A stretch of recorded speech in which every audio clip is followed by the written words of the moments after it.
Hello friends, welcome back. देखिए अभी तक हम लोग फिजिक्स में बेसिकली जो टॉपिक्स पढ़ा उसमें हम लोगों ने बेसिक मैथमेटिकल कॉन्सेप्ट्स पढ़ा, जिसमें हम लोगों ने vectors, differentiation, integration, trigonometry, logarithm, binomial, graphs, इनके बारे में हम लोगों ने पढ़ा। और साथ ही में एक इंपॉर्टेंट टॉपिक हम लोग फिजिक्स का पढ़ चुके हैं दोस्तों, unit dimensions and errors and measurement. दोस्तों आज से हम लोग अपने रियल फिजिक्स पे आ जाते हैं। और रियल फिजिक्स में क्लास 11th में अगर आप देखें तो ऑलमोस्ट आपको more than half year maximum time आपको जो पढ़ना है वो है मैकेनिक्स।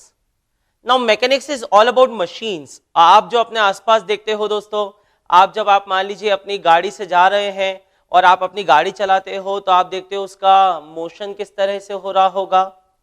आप देखते हो कि व्हील घूमना शुरू किया, या आपने कभी ऐसा ऑब्जर्व किया होगा दोस्तों कि किसी चेयर, पड़ी हुई चेयर थी, आपने उसको ऊपर से पकड़ा और आपने उसको खींचने की कोशिश की तो वो चेयर खिंचाने के बजाय पलट गई। आप ये होते हुए देखते हो, या ऐसे ढेरों एग्जांपल्स होते हैं दोस्तों। मोशन हमारे आसपास की दुनिया में हम लोग डे टू डे इससे बहुत अच्छे से वाकिफ हैं, और ये मोशन के बारे में हमें पूरा पढ़ना, इसी को एक तरह से हम लोग कहेंगे मैकेनिक्स पढ़ना होता है। तो आज हम लोग जो टॉपिक शुरू करने वाले हैं दोस्तों, जो अगले कुछ महीनों तक हम लोग पढ़ते हैं, वो है mechanics. So mechanics is all about motion, ठीक बात है। अब मोशन को भी फर्दर हम लोगों ने, मैकेनिक्स को अगर कहूं तो हम लोगों ने फर्दर क्लासिफाई किया as into kinematics and dynamics. तो हम जो ब्रांच पढ़ रहे हैं दोस्तों वो ब्रांच है मैकेनिक्स, आप लिखिएगा। और इसे फर्दर क्लासिफाई किया हमने काइनेमेटिक्स और डायनामिक्स में, ठीक है। अब देखिए काइनेमेटिक्स की अगर मैं बात करूं, काइनेमेटिक्स क्या दोस्तों, जैसे मेरे पास ये चौक है, इस चौक को मैंने ऐसा ड्रॉप कर दिया, तो इसे मैंने ड्रॉप कर दिया, ये नीचे की तरफ एक्सेलरेट होने लगा, इसकी स्पीड बढ़ते जा रही है, ये एक्सेलरेट हो रहा है। तो मुझे इसकी वेलोसिटी, इसका एक्सेलरेशन, इसकी स्पीड बढ़ना, ये सब मुझे दिखता है। कितने टाइम में इसने कितना डिस्प्लेसमेंट कवर किया, ये सब कुछ मुझे समझ में आता है। तो ये पढ़ना बिना ये सोचे कि इसको नीचे खींचने वाला कौन है, इसे एक्सेलरेट करवाने वाला कौन है, बिना इस पे फोकस किए ये पढ़ना कि मोशन को स्टडी करना विदाउट अंडरस्टैंडिंग इवन और without thinking a bit about cause behind motion, वो मोशन के पीछे का कारण क्या है उसके बारे में सोचे बिना मोशन को पढ़ना, ये ब्रांच हमारी कहलाती है kinematics. So in kinematics you can write, in kinematics we study about motion without taking care of cause behind motion. हम लोग मोशन के बारे में पढ़ते हैं, उसके कॉज के बारे में हम लोग चिंता नहीं करते। So we don't worry about cause, we do not study cause behind motion, ठीक बात है। लेकिन जैसे ही डायनामिक्स की बात आ जाती है दोस्तों, जब हम लोग सेकेंड पे आ जाते हैं डायनामिक्स में, सो in dynamics we study, dynamics में हमें इससे मतलब होता है कि ये चौक को ड्रॉप किया गया तो इसे कौन एक्सेलरेट करवा रहा है, या आपने अपनी, मान लीजिए आपने अपनी स्कूटर को एक्सेलरेट किया तो कौन है जो उसको एक्सेलरेट करवा रहा है। ऐसा क्यों होता है कि कीचड़ में अगर गाड़ी का टायर फंस जाए, आपका पिछला टायर, तो आप कितना भी एक्सेलरेशन प्रेस कर लीजिए, गाड़ी का टायर वहीं की वहीं घूमते रहेगा, गाड़ी आगे नहीं बढ़ेगी। तो ऐसा क्यों होता है, ये बात ठीक है। या अर्थ सन के रिवॉल्यूशन कर रही है तो ऐसा क्यों होता है, ठीक है। मून अर्थ के रिवॉल्यूशन कर रहा है, ऐसा क्यों होता है। So many cases, so we study about कि ऐसा क्यों होता है। तो क्या होता है जो दिखता है उसके बारे में पढ़ना, वेलोसिटी, एक्सेलरेशन, बिना ये जाने कि ये क्यों हो रहा है, वो काइनेमेटिक्स है। और ये जानना कि ये क्यों हो रहा है वो डायनामिक्स है। So in dynamics we are concerned about, we are also concerned about cause behind motion. हम लोग मोशन के पीछे का कारण भी पढ़ते हैं, किसमें, डायनामिक्स में। डन, ये बेसिक डेफिनेशन अपने को क्लियर हो गई दोस्तों। चलिए तो हम क्या पढ़ना शुरू कर रहे हैं, मैकेनिक्स। उसमें क्या पढ़ते हैं, काइनेमेटिक्स और डायनामिक्स। तो ये काइनेमेटिक्स आया, डायनामिक्स आया, ठीक है। तो अब हमारा मेजर जो टॉपिक है दोस्तों वो काइनेमेटिक्स रहेगा। अगले कुछ कॉन्सेप्ट क्लासेस तक, अगले कुछ कॉन्सेप्ट लेक्चर्स तक मैं आपको काइनेमेटिक्स डिस्कस करवाऊंगा। मैं आपको काइनेमेटिक्स के इन डिटेल ले जाऊंगा, ठीक है, कि चीजें कैसे होती हैं, क्या होती हैं, ये सब हम लोग पढ़ेंगे। अब काइनेमेटिक्स को भी फर्दर हम लोगों ने डिवाइड किया। देखिए मेरे साथ तो एक बहुत बढ़िया ऐसा किस्सा जुड़ा हुआ है। एक बार once I been sent to class 8th class में मैं गया और मुझे भेजा गया। उस दिन दीपावली के दिन क्लासेस थी और तब 8th में एनटीएससी हुआ करती थी। तो जब मैं 8th में एनटीएससी को पढ़ाने के लिए गया तो अब स्टूडेंट्स मेरे लिए बिल्कुल नए थे और ऑल थ्रू आउट में 11th 12th रिपीटर्स, ड्रॉपर्स, इन्हें पढ़ाता रहा हूं। तो मैंने उनसे बच्चों से पूछा कि आप क्या पढ़ना चाहोगे, तो उन्होंने बोला कि सर आप तो मोशन पढ़ा दो। तो मैंने मोशन पढ़ाना शुरू किया और मैंने मोशन की बड़ी सिंपल सी डेफिनेशन उन्हें बता दी जो क्लास 9th में आप लोगों ने भी पढ़ी होगी। तो मैंने उन्हें कहा कि देखो कोई ऑब्जेक्ट है, उस ऑब्जेक्ट की पोजीशन अगर टाइम के साथ क्या होते रहे, चेंज। एक ऑब्जेक्ट है दोस्तों, उसकी कोई पोजीशन होगी, वो पोजीशन टाइम के साथ क्या होते रहे, चेंज, तो इसे मोशन बोलते हैं, ठीक है। और अगर ऐसा ना हो तो उसे हम लोग रेस्ट में बोलते हैं। तो अगर ऑब्जेक्ट की पोजीशन चेंज होगी तो मोशन हुआ, अगर पोजीशन चेंज नहीं होगी तो वो रेस्ट होगा। ये किस्सा मैं इतने सेमिनार्स में भी सुना चुका हूं दोस्तों। तो जब मैंने ये डेफिनेशन बोली तो एक 8th class student, a very curious one, उसने तुरंत हाथ खड़ा किया और मुझसे पूछा, सर, उस समय रूम में पंखा चल रहा था, तो उसने तुरंत मुझसे पूछा कि sir this fan is rotating, is it at rest और एट मोशन, ये रेस्ट में है या मोशन में। And I was taken aback, I was amazed. In fact मुझे इतना आश्चर्य हुआ, मैंने लगा कि अच्छा ये बच्चे ने कितना जबरदस्त सोचा और कितना जल्दी सोचा। तो मुझे उनकी क्लास में ये पूरा क्लासिफिकेशन बताते हुए निकलना पड़ा दोस्तों, जो मैं अब आपको बताऊंगा। देखिए मोशन को भी मोशन होता है, ठीक है। आप अपने जो सिंपल लॉजिक है, सिंपल ब्रेन है, उस पर फोकस कीजिए। आप बाकी चीजें थोड़ी देर के लिए छोड़िए। मोशन में चलते हुए दिखे तो मोशन है, रुके हुए दिखे आपके लिए तो वो रेस्ट में। अभी तो मैं आपको सिंपल इस लॉजिक पे रखता हूं दोस्तों। ये जो मोशन होता है इसे हम लोगों ने अपनी कन्वीनियंस के लिए, for the sake of our convenience, we have classified motion into several categories. हमने मोशन को फर्दर कुछ कैटेगरी में क्लासिफाई किया, ठीक है। उसमें एक तरह का मोशन हम लोग कहते हैं दोस्तों ट्रांसलेटरी मोशन। ट्रांसलेटरी मोशन में आप लिख लीजिएगा, translatory motion is one of the classification of motion. ये मोशन का एक क्लासिफिकेशन है। ट्रांसलेटरी मोशन में हम लोग ये देखते हैं दोस्तों कि अगर मान लीजिए किसी बॉडी के सारे पॉइंट्स की वेलोसिटी, एक बॉडी है, उसके सारे पॉइंट्स अगर सेम वेलोसिटी के साथ और सेम एक्सेलरेशन के साथ, आप बोलोगे सर वेलोसिटी एक्सेलरेशन क्या होता है दोस्तों, 9th में आप ये सब पढ़ चुके हैं। तो मैं थोड़ी सी लिबर्टी आप लोगों से चाह रहा हूं कि आप मुझे इतना अलाउ करेंगे कि I can use these terms velocity and acceleration. ऐसा ना हो कि आप ये सोचने लगो कि सर अभी तो आपने वेलोसिटी और एक्सेलरेशन पढ़ाया ही नहीं और बिना पढ़ाए आपने ये वाली टर्म्स यूज करना शुरू कर दी। तो आप 9th में और उससे भी छोटी क्लासेस में इन टर्म्स से वाकिफ रहे हैं, तो I am taking this much of liberty only. तो दोस्तों अगर पॉइंट है, उसके अगर कोई बॉडी है, उसके सारे पॉइंट्स की वेलोसिटी और सारे ही पॉइंट्स का एक्सेलरेशन अगर सेम आ जाए तो ये मोशन क्या कहलाता है, ट्रांसलेटरी मोशन। और इंटरेस्टिंग बात ट्रांसलेटरी मोशन के साथ ये होती है कि अगर वैसा हो तो हम पूरी बॉडी हमें कंसीडर करने की जरूरत नहीं, हम उस पूरी बॉडी को एक पॉइंट पे कॉन्सेंट्रेटेड मान सकते हैं, क्योंकि हम बोलेंगे बॉडी के हर पॉइंट की वही वेलोसिटी है जो उसकी है, बॉडी के हर पॉइंट का वही एक्सेलरेशन है जो उसका है। तो जब सारे पॉइंट्स की वेलोसिटी सेम है जो उस पॉइंट की है और सारे पॉइंट का एक्सेलरेशन सेम है जो उस पॉइंट का है, तो बस बॉडी वही है, सही है। तो ऐसा हम लोग कह सकते हैं, ठीक बात है ना।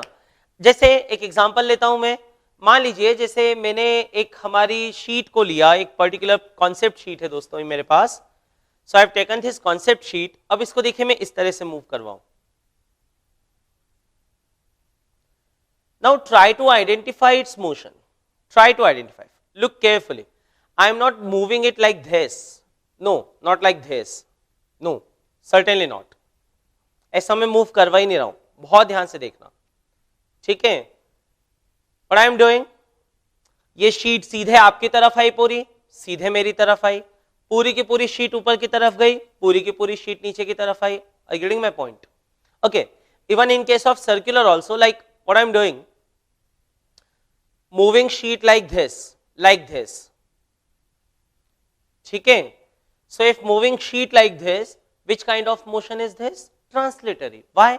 Because देखिए, जो इस पॉइंट की वेलोसिटी है, ये पॉइंट जितना ऊपर जाता है, ये पॉइंट भी उतना ही ऊपर जाता है, और शीट पे कोई सा भी पॉइंट बना लोगे दोस्तों तो वो उतना ही ऊपर गया. But if I am moving this sheet like this, अगर मैं इसको इस तरह से मूव कर रहा हूं, अगर मैं ऐसे मूव करूं, ऐसा, तो कहानी वैसे नहीं होगी, वो हम लेटर ऑन पढ़ेंगे, ठीक बात है. तो ट्रांसलेटरी मोशन क्या होता है? ट्रांसलेटरी मोशन के बारे में एक पॉइंट तो मैंने आपको लिखवाया. क्या लिखवाया दोस्तों अभी? कि ये मोशन का एक क्लासिफिकेशन है, ठीक बात है. दूसरा पॉइंट लिखेगा a motion is said to be translatory और translational. A motion is said to be translatory or translational if all points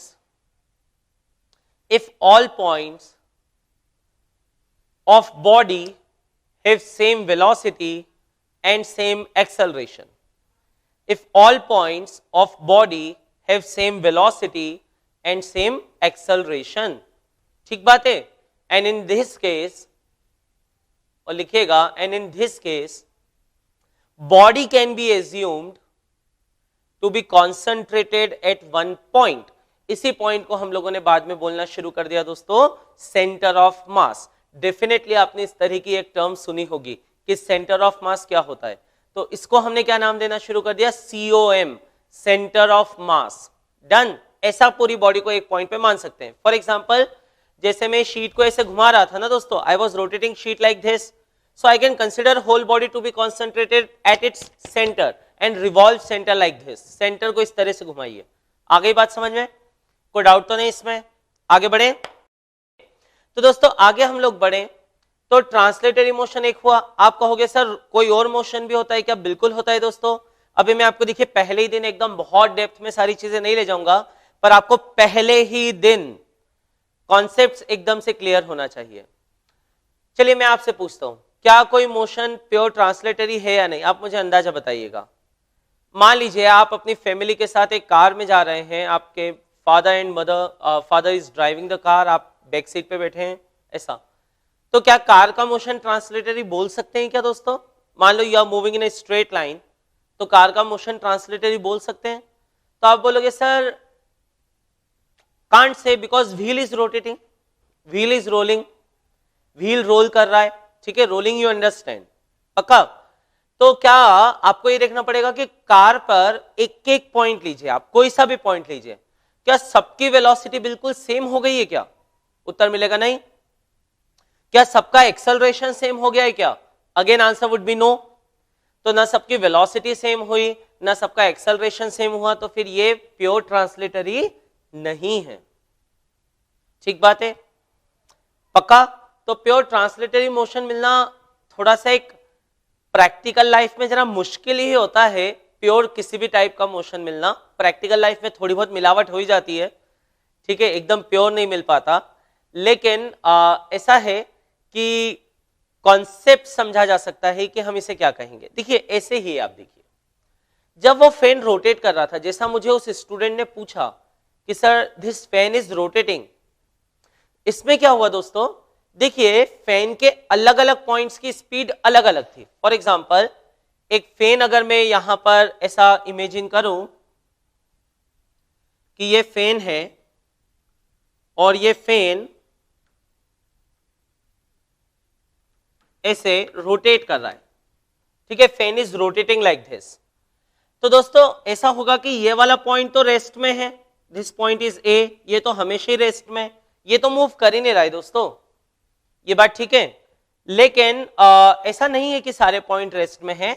in fact ये पॉइंट मूव कर रहा है, ये पॉइंट उससे ज्यादा स्पीड से कर रहा है, ये पॉइंट और भी ज्यादा स्पीड से कर रहा है, ऐसा कुछ चल रहा है दोस्तों, ठीक है। और यहां पर ये वाला पॉइंट बनाएंगे तो ये कम स्पीड से, ये उससे ज्यादा स्पीड से, और ये तो और भी ज्यादा स्पीड से, और ऐसा होता है। It is very logical. आप इसको मैं आप बहुत आसानी से एक एक्सपेरिमेंट से समझा सकता हूं दोस्तों मेरा हाथ अभी ऐसा स्ट्रेट है, ठीक है। मान लीजिए मेरे हाथ को मैंने ऐसा पूरा 90 डिग्री टर्न करवा लिया, हाथ ऐसा स्ट्रेट था अभी, ठीक है, से ऐसा समझिए, और उससे मैंने 90 डिग्री टर्न करवा लिया, तो क्या मेरे इस पॉइंट ने जितना डिस्टेंस चला है 90 डिग्री टर्न होने में, क्या इस पॉइंट ने भी उतना ही डिस्टेंस चला है कि ज्यादा चला है? ज्यादा चला है ना, क्योंकि ये दूर था।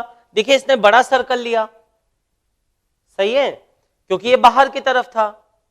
Are you getting my point? तो यहां पर ऐसा जब ये मूव करवाया मैंने, तो इस पॉइंट ने ज्यादा डिस्टेंस चला, इस पॉइंट ने कम डिस्टेंस चला, लेकिन टाइम तो दोनों को क्या लगा? सेम। मेरा पूरा हाथ एक साथ आया, ऐसा थोड़ी हाथ ऐसा टेढ़ा मेढ़ा होके आया, कुछ पूरा हाथ ही एक साथ आया। इसका मतलब सारे पॉइंट्स का डिस्टेंस अलग अलग था, लेकिन सबका टाइम क्या था? सेम। इसका मतलब ही हो गया ना दोस्तों कि सबकी स्पीड अलग अलग थी। इजी है ये बात, ठीक है।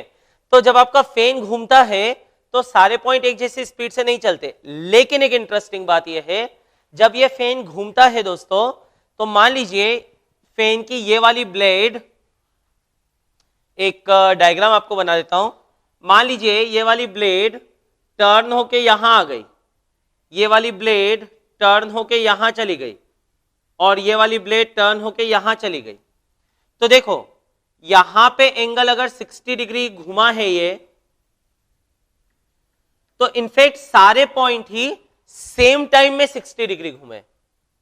If this has turned through 60 degrees, all the points have turned through 60 degrees in the same time, so they are moving same angle in same time। वो यहां पर सेम डिस्टेंस मूव नहीं कर रहे हैं, सेम एंगल मूव कर रहे हैं, पक्का? तो यहां पर हम लोग बोलेंगे दोस्तों कि उनकी लीनियर स्पीड अलग अलग है, लेकिन उनका एंगल की स्पीड, यानी जिसको क्या नाम देते हैं? Angular speed. This is termed as angular speed. उनकी एंगुलर स्पीड क्या है दोस्तों? सेम। तो अब एक तरह का मोशन ये वाला कहलाता है दोस्तों, है तो देखो सब मोशन है, इसमें तो आप बिल्कुल भी कंफ्यूज मत होना, these all R motion. But इसमें एक हो गया आपका ट्रांसलेटरी मोशन, दूसरा इस तरह का हो गया आपका रोटेशनल मोशन। इसे क्या नाम देंगे? रोटेशनल। और डेफिनेशन बड़ी सिंपल है, जैसे ट्रांसलेटरी में भी मैंने आपको क्या लिखवाया कि if object moves such that, अगर ऑब्जेक्ट इस तरह से चलता है कि सारे पॉइंट्स की वेलोसिटी सेम हो और सारे पॉइंट्स का एक्सेलरेशन सेम हो, तो ये ट्रांसलेटरी कहलाता है। यहां बोलना शुरू कर देंगे, अभी आप लिखना मत, अभी इसलिए मत लिखना दोस्तों क्योंकि ये पूरा चैप्टर पढ़ना है हमको बाद में, आई डोंट वांट, लेकिन मैं आपको कॉन्सेप्चुअली एकदम पहले दिन से साउंड इसलिए रखना चाहता हूं फिजिक्स में, क्योंकि वो मैं ऐसे ही करता हूं दोस्तों, और वो conceptual clarity holds utmost important for me, कि आपको पहले दिन से कॉन्सेप्ट क्लियर होना चाहिए। It may seem boring to you, but still वो आपको मजा ही आएगा। जब आपको सवाल बनने लगेंगे तब आपको मजा आएगा, और मेरा उद्देश्य यही होता है हमेशा कि कॉन्सेप्ट्स इस तरह से डिलीवर किए जाएं कि सवाल बने। ये बात ठीक है? खैर, तो हम लोग यहां पर देखें दोस्तों, तो जब ये घूम रहा है ऐसा, तो अगर ये घूम रहा है तो हम लोग यहां पर ऐसा बोलेंगे कि अगर ऑब्जेक्ट का मोशन इस तरह से हो कि सारे ही पॉइंट्स का की एंगुलर वेलोसिटी, और अगर एंगुलर एक्सेलरेशन हो, तो अगर सारे ही पॉइंट्स की एंगुलर वेलोसिटी और एंगुलर एक्सेलरेशन सेम हो, तो इसे हम लोग क्या नाम देंगे? Pure rotation. So this will be termed as rotational motion. पक्का? अच्छा, इनका कॉम्बिनेशन भी हो सकता है, जैसे आपकी गाड़ी का पहिया चलता है ना दोस्तों, अ व्हील इज रोलिंग, तो उसमें क्या होता है? पहिया से वहीं के वहीं घूमते रह जाता है क्या? जैसे पहिया से वैसे ही घूमता रहता है क्या? नहीं। सिर्फ ऐसे घसीटता हुआ आगे जाता है क्या? नहीं, वो घूमता भी है और आगे भी बढ़ता है। So it has translation also and it has rotation also, तो वो कंबाइंड का केस है। आ गई बात समझ में?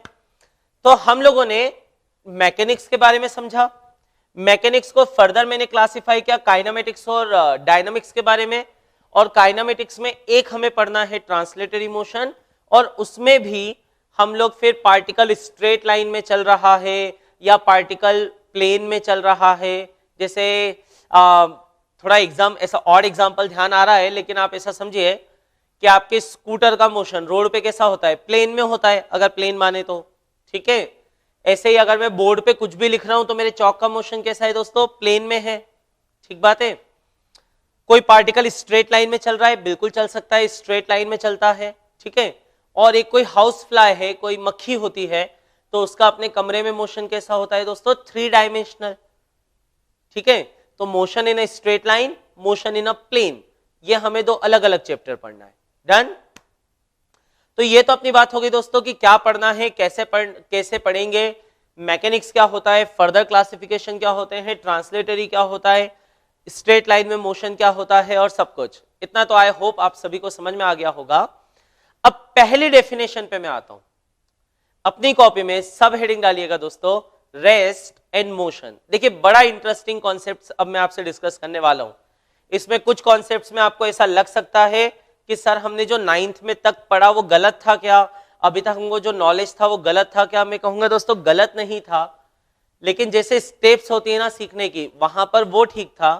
अब हम आगे के लेवल पे आ गए हैं, तो अब यहां पर नया चलेगा, ठीक बात है। तो अगर हम मान लें यहां पर देखें कि मोशन और रेस्ट को डिफाइन करना हो, तो अपनी कॉपी में पहली सब हेडिंग डालिए दोस्तों, रेस्ट एंड मोशन। क्या हेडिंग डालोगे, रेस्ट एंड मोशन। कैसे डिफाइन किया गया रेस्ट को, कैसे डिफाइन किया गया मोशन को, यह हमें समझना होता है दोस्तों। तो दोस्तों इसको समझने के लिए बड़ा ही एक सिंपल सा एग्जांपल मैं आपसे लेता हूं। जो डेफिनेशन आपने क्लास 9th में पढ़ी वो काफी कुछ ठीक आपको लगेगी। आपने रेस्ट के बारे में ऐसा पढ़ा जो आप पढ़ते थे, अगर कोई ऑब्जेक्ट है, उस ऑब्जेक्ट की पोजीशन टाइम के साथ अगर चेंज ना हो, जैसे मैं अभी आया, मैंने एक ऑब्जेक्ट को देखा, कहां पर रखा हुआ है, यहां पे रखा हुआ है, थोड़ी देर बाद आया, अभी देखा यहीं पे रखा हुआ है, फिर आया यहीं पे रखा हुआ है, फिर आया यहीं पे रखा हुआ है, वो वहीं रह रहा है। मैं जब जब आके देखता हूं उसे, या मैं जब जब देखता हूं, उसकी पोजीशन फिक्स है। जैसे कई बार अपने घर में कोई चेयर रखी हुई है, कोई पेंटिंग जो वॉल में लगी हुई है, so it is at rest. सही बात है, क्योंकि उसकी पोजीशन टाइम के साथ चेंज नहीं हो रही है, ठीक है ना। तो इसे रेस्ट बोलते आए आप। और मोशन आपने किसे कहा दोस्तों, मोशन आपने कहा कि जब पोजीशन टाइम के साथ क्या हो, चेंज हो। So if position is not changing with respect to time, it is termed as rest, and if position is changing with respect to time, it will be termed as motion. फिर यहां पे पहला page आया, हमें एक बात ये समझ में आई कि यार ये रेस्ट और मोशन जो होता है ये तो रिलेटिव टर्म है दोस्तों, ये तो रिलेटिव है। मेरे लिए कौन रेस्ट में है ये तो मैं तय करूंगा, दूसरा जो मेरे लिए रेस्ट में है वो वाकई में रेस्ट में है, ऐसा तो कोई जरूरी है नहीं। ये बात ठीक है। फॉर एग्जाम्पल मैं फिर से एग्जाम्पल लूं कि आप मान लीजिए अपने कहीं आसपास अपने घर के कोई फैमिली ट्रिप पे जा रहे हैं छोटी सी, और कार में सभी लोग जा रहे हैं, एंड से car is moving on a highway, और हाईवे पे कार की अच्छी स्पीड है, से 80 किलोमीटर पर आवर। अब 80 किलोमीटर पर आवर पे आपकी कार चल रही है, आप सभी फैमिली मेंबर्स कार में हैं, कोई आपसे पूछे, मान लीजिए आपके फादर ड्राइव कर रहे हैं, आपसे पूछा जाए कि आपके फादर इज ही मूविंग, क्या वो चल रहे हैं, you would say no, to me he is always at rest. मेरे लिए तो वो रेस्ट में, तो मेरे लिए तो वो एक ही जगह पे, वही वो ड्राइविंग सीट पर बैठ के और गाड़ी चला रहे हैं ऐसा, तो मेरे लिए तो वो रेस्ट में है ना, तो मैं तो उनको रेस्ट में कहूंगा। लेकिन आप अगर मान लीजिए अब कार का शीशा उतार कर बाहर कोई खड़ा हुआ है, आप उससे पूछे क्यों रे भैया हम सब रेस्ट में है क्या, तो वो आपको क्या बोलेगा, वो बोलेगा भैया तुम सब चल रहे हो। यानी उनसे पूछा गया जो बाहर खड़े हैं कि क्या my father is at rest और एट मोशन, उसका जवाब था ही इज एट मोशन। आपसे पूछा गया कि इज ही एट रेस्ट और एट मोशन, आपने कहा वो रेस्ट में है, तो अब वो रेस्ट में है या मोशन में, ये कौन तय करेगा और इनमें से सही कौन है? तो आप कहोगे कि दोनों ही अपनी अपनी जगह पर सही है, दोनों ही अपनी अपनी जगह पर सही हो सकते हैं दोस्तों। और जब दोनों अपनी अपनी जगह पर सही हैं तो इसका मतलब हमारे पास एक पहला कॉन्सेप्ट ऐसा आया कि जो रेस्ट होता है और जो मोशन होता है, it is not an absolute term. ये एब्सोल्यूट टर्म नहीं है कि जो सबके लिए एक जैसा हो। ये कैसी टर्म है दोस्तों? रिलेटिव, ये सापेक्ष है। इसे हिंदी में एक बहुत अच्छा नाम दिया गया है दोस्तों, सापेक्ष। मेरे लिए वो रेस्ट में है, उसके लिए वो मोशन में है। ठीक बात है। तो पहली डेफिनेशन तो हम लोग ये लिखेंगे दोस्तों, पहला पॉइंट हम लोग ये लिखेंगे, rest and motion are relative terms. Rest and motion are relative terms. ये बात ठीक है? So these are relative terms my dear friends.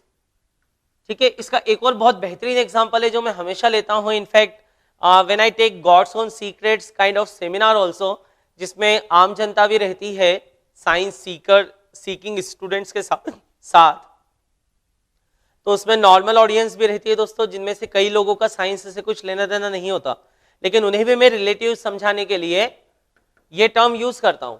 देखिए, उसको आप ऐसा देखिए, हमारी ये आदत पड़ जाती है दोस्तों, हम जहां हैं हम खुद को रेस्ट में मान लेते हैं। हम जहां हैं हम खुद को रेस्ट में मानते हैं। जैसे एक एग्जांपल लेता हूं, मान लीजिए आपके समर हॉलीडेज हुए, समर हॉलीडेज में आप अपने फैमिली के साथ घूमने गए कहीं पर। मान लीजिए एक एग्जांपल लेता हूं, आप रहते हैं से इंदौर में, तो आप घूमने गए। अब आप घूमने गए तो आप वापस आ रहे हो छुट्टियों से। छुट्टियों से जब आप आ रहे हो, आपकी ट्रेन चल रही है, और इंदौर से पहले के कुछ स्टेशन में आपको बता देता हूं, जैसे उज्जैन जहां पे सिंहस्थ होता है, भोपाल उससे पहले आता है, फिर उज्जैन के बाद में देवास आता है, फिर इंदौर आता है। तो मान लीजिए आपकी ट्रेन आ रही है and you are coming to Indore, back to Indore from new Delhi से, अब न्यू दिल्ली से इंदौर आ रहे हैं। तो आपकी ट्रेन भोपाल आई, आपकी ट्रेन फिर उज्जैन आई, आपकी ट्रेन देवास आई, और अब आप 1 घंटे के अंदर इंदौर पहुंचने वाले हो। तो दोस्तों, ट्रेन के अंदर जो आपकी फैमिली बैठी हुई है और आप सब कैसी बात करते हो, चलो गेट रेडी, इंदौर आने वाला है। अच्छा, आपने बोला इंदौर आने वाला है, तो इंदौर आने वाले का मतलब तो ऐसा हुआ कि ये ट्रेन है, ये यहीं पर खड़ी रहेगी, हम बढ़िया ट्रेन में बैठे रहेंगे, हम बहुत अच्छे से, पूरा की पूरा इंदौर शहर उठ के आएगा विद इट्स प्लेटफॉर्म्स, और प्लेटफॉर्म के साथ रेलवे स्टेशन के साथ उठ के आएगा, यहां पे आके रुक जाएगा। जब इंदौर आके रुक जाएगा तो हम उतर जाएंगे। आपने ऐसा कहा, यानी आपने क्या मान लिया? आप जनरली, हम लोग बातचीत में कभी ऐसा यूज नहीं करते कि ट्रेन इज अप्रोचिंग इंदौर। हम हमेशा ऐसा बोलते हैं, Indore is about to come, Indore आने वाला है, ट्रेन पहुंचने वाली है, नहीं बोलते। इसका मतलब हम ट्रेन में थे ना, हमने खुद को किस में मान लिया? रेस्ट में, और पूरा की पूरा इंदौर चल के आ रहा है।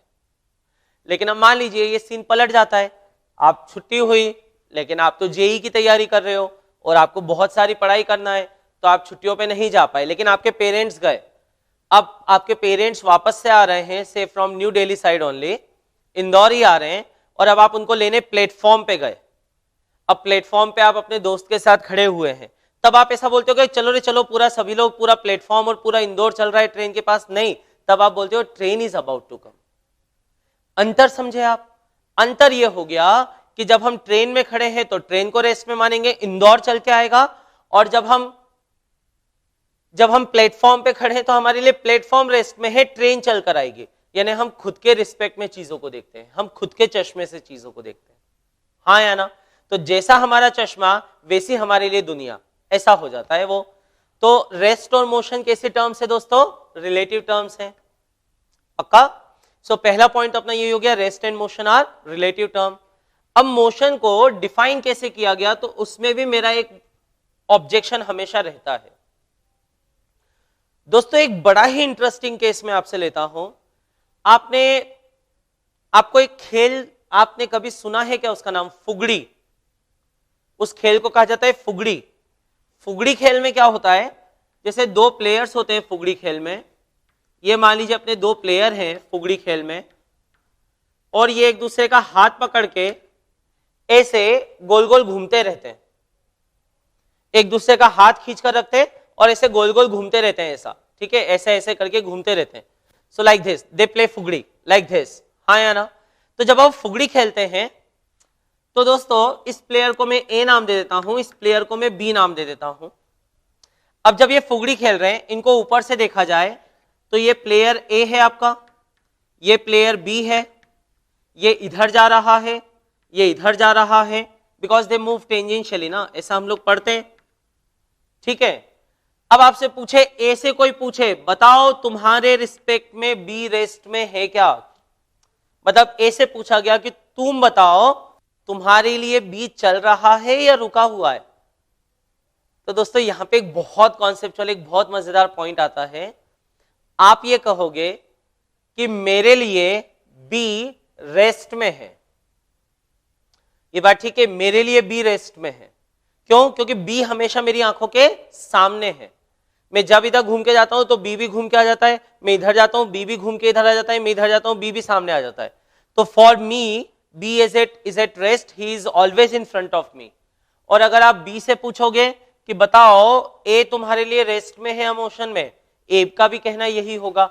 लेकिन एक इंटरेस्टिंग बात यह है दोस्तों, ग्राउंड वाले से पूछोगे तब तो दोनों मोशन में, वो तो आ रही है बात समझ में, हम तो ग्राउंड पे आराम से कुर्सी डाल के बैठे हुए और हम देख रहे हैं दोनों को, तो हमारे लिए तो वो चल रहे हैं, लेकिन वो एक दूसरे के लिए किस में है?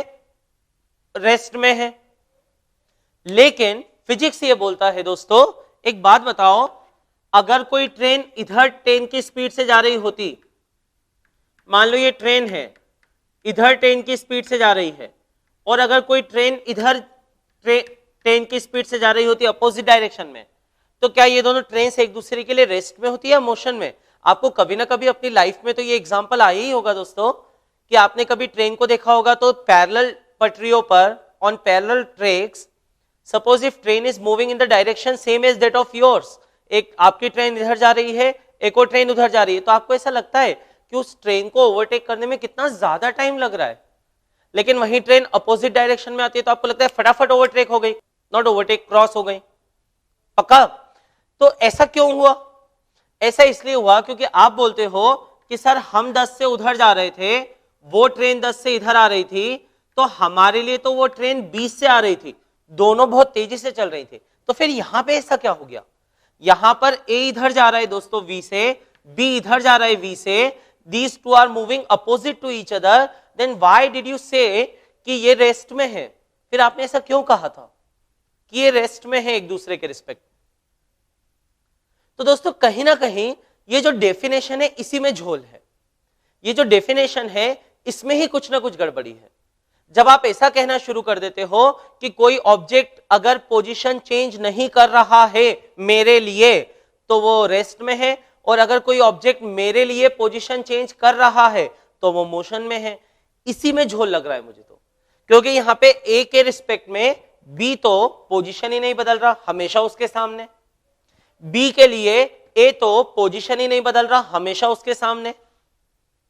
तो फिर क्या बोलना चाहिए हमें? मोशन की डेफिनेशन क्या देनी चाहिए?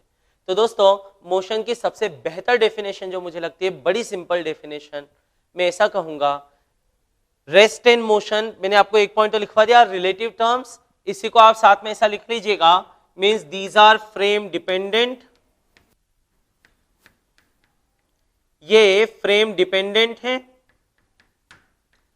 ठीक है। So on the basis of frame you should give answer, but still मैंने आपको एक पॉइंट यहां पर ये शायद कन्विंस करने में मैं कामयाब रहा हूं आपको, फिजिक्स का ये कॉन्सेप्ट, कि मोशन को ऐसे डिफाइन मत करो। मोशन की डेफिनेशन अब ये कहूंगा, लिखिएगा, a body is said to be moving, a body is said to be moving with respect to a frame, with respect to a frame, if it has velocity with respect to frame, if it has velocity with respect to that frame, उस frame के respect में अगर उसके पास velocity है तो वो motion में है, और अगर उस फ्रेम के रिस्पेक्ट में उसके पास वेलोसिटी नहीं है तो वो मोशन में नहीं है। बस कितने सिंपल डेफिनेशन। इस डेफिनेशन से हमें कॉन्सेप्ट बड़ा क्लियर हो जाना चाहिए दोस्तों। मोशन में होता है तो वेलोसिटी होती है क्या? हम बोलेंगे नहीं। वेलोसिटी होती है तो वो किस में होता है? मोशन में। So deciding factor is not motion, deciding factor is velocity. I hope आपको ऐसा लग रहा होगा कि सर 9th के पहली डेफिनेशन जो हम लोगों ने पढ़ी थी आपने तो उसी को बदल दिया। दोस्तों मैंने बदला नहीं है, मैंने उसे इम्प्रोवाइज किया है।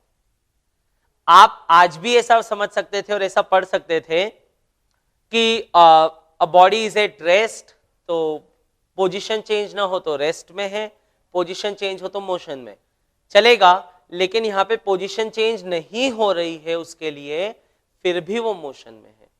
क्यों? क्योंकि उसकी वेलोसिटी है उसके लिए, पक्का, तो वो मूविंग है। Is it okay? कोई डाउट तो नहीं? तो रेस्ट मोशन की डेफिनेशन क्लियर हो गई दोस्तों हमें सबसे पहले। चलिए तो हम लोग आगे बढ़ते हैं। आगे अगर हम लोग बढ़े तो एक कॉन्सेप्ट तो हमने ये देख लिया, एक मैंने आपको मोशन की डेफिनेशन लिखवा दी दोस्तों। And if object has no velocity with respect to another body, अगर किसी ऑब्जेक्ट की दूसरे ऑब्जेक्ट के रिस्पेक्ट में कोई वेलोसिटी ना हो, if it has no velocity with respect to another body, it is at rest, वो रेस्ट में होता है। सही है। तो अब हम लोग सेकेंड कॉन्सेप्ट पे आते हैं दोस्तों। अब मान लो कि हमारा ऑब्जेक्ट चल रहा है, देखो चलाने के लिए इतना मैकेनिक्स पढ़ना है अपने को, रोके रखने के लिए, रेस्ट में रखने के लिए मैकेनिक्स नहीं पढ़ना। रेस्ट में तो रेस्ट में चलाना है। अब चलाएंगे तो नई टर्म हमारे सामने आती है, एक लिखिएगा distance travelled, distance travelled and displacement, distance travelled and displacement. अब आप बोलोगे सर आप तो इन डेफिनेशंस में भी कुछ चेंज करोगे क्योंकि आपने पहली डेफिनेशन में ही चेंज कर दिया 9th की। नॉट एग्जैक्टली दोस्तों, हर चीज ऐसा नहीं है कि आपने अधूरी पढ़ी है, कुछ कुछ चीजें पूरी भी पढ़ी है। हाँ, पर मैं इम्प्रोवाइजेशन जहां जहां मुझे जरूरी लगेगा मैं करते ही जाऊंगा। ये बात ठीक है? कॉन्सेप्ट्स में आप लोगों के देखिए डिस्टेंस ट्रेवल्ड क्या होता है और डिस्प्लेसमेंट क्या होता है। देखो बहुत सिंपल लॉजिक है, बहुत सिंपल लॉजिक। मान लीजिए जैसे इंदौर से आपको जाना हो मुंबई, ठीक है, और आपको ट्रेन से ही जाना है।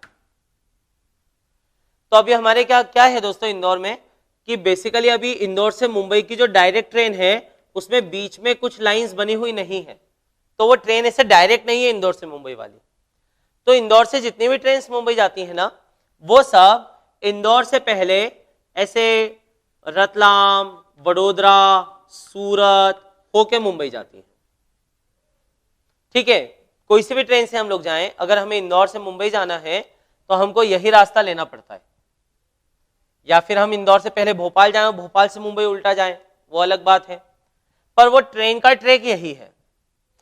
अब दोस्तों इसमें जब हम लोग वहां पर पहुंचते हैं मुंबई, तो हमको काफी ज्यादा डिस्टेंस ट्रेवल करना पड़ता है, काफी सारा डिस्टेंस हम लोग ट्रेवल करते हैं वहां पे पहुंचने के लिए। Had it been a direct train, अगर ये डायरेक्ट ट्रेन होती इंदौर से मुंबई, और हालांकि एकदम सीधे सीधे चलने वाली तो कोई ट्रेन नहीं मिलेगी, पर अगर ऐसा हो जाए कि इंदौर से मुंबई एकदम स्ट्रेट पाथ होता, तो इंदौर मुंबई के बीच में डिस्टेंस काफी कम हो जाता। जो ट्रेन में अभी 14 आवर्स लगते हैं, it can be reduced to say nearly 9 hours, वो 9 आवर्स तक भी रिड्यूस किए जा सकते हैं, इतना बचाया जा सकता है। ये बात ठीक है? तो यही अंतर है अपना डिस्टेंस और डिस्प्लेसमेंट में। डिस्टेंस क्या है? तो हम लोग डिस्टेंस को कहते हैं length of actual path traverse by a body. Body ने जो एक्चुअल पाथ लिया उसे क्या नाम दिया गया दोस्तों? डिस्टेंस। ठीक बात है?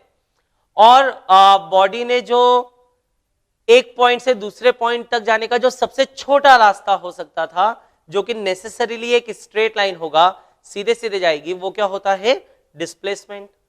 सो सिंपल डेफिनेशन, तो हम लोग डिस्टेंस को क्या लिखेंगे दोस्तों? This is length of actual path. एक ऐसा छोटा सा नोट पॉइंट आप डाल लेना, this is length of actual path. सही है? और डिस्प्लेसमेंट को हम लोग कैसे लिखेंगे? तो डिस्प्लेसमेंट को हम लोग कहेंगे दोस्तों, it can be defined as shortest distance between initial and final position. ये इनिशियल और फाइनल पोजीशन के बीच में सबसे छोटा डिस्टेंस होता है। सही है। अब मान लीजिए आप इंदौर से मुंबई तक गए और इसे लंबे रास्ते से गए, अभी जो ट्रेन रूट है दोस्तों, तो आपने जो डिस्टेंस चला तो इंदौर से मुंबई तक गए, लेकिन अब जो डिस्प्लेसमेंट है वो शॉर्टेस्ट है। तो दोस्तों displacement is a vector quantity. Displacement एक वेक्टर क्वांटिटी, और वेक्टर्स के बारे में हम लोग अच्छा खासा पढ़ चुके हैं, तो आई होप आपको वेक्टर क्वांटिटीज क्या होती हैं यह बिल्कुल भी डाउटफुल नहीं होगा।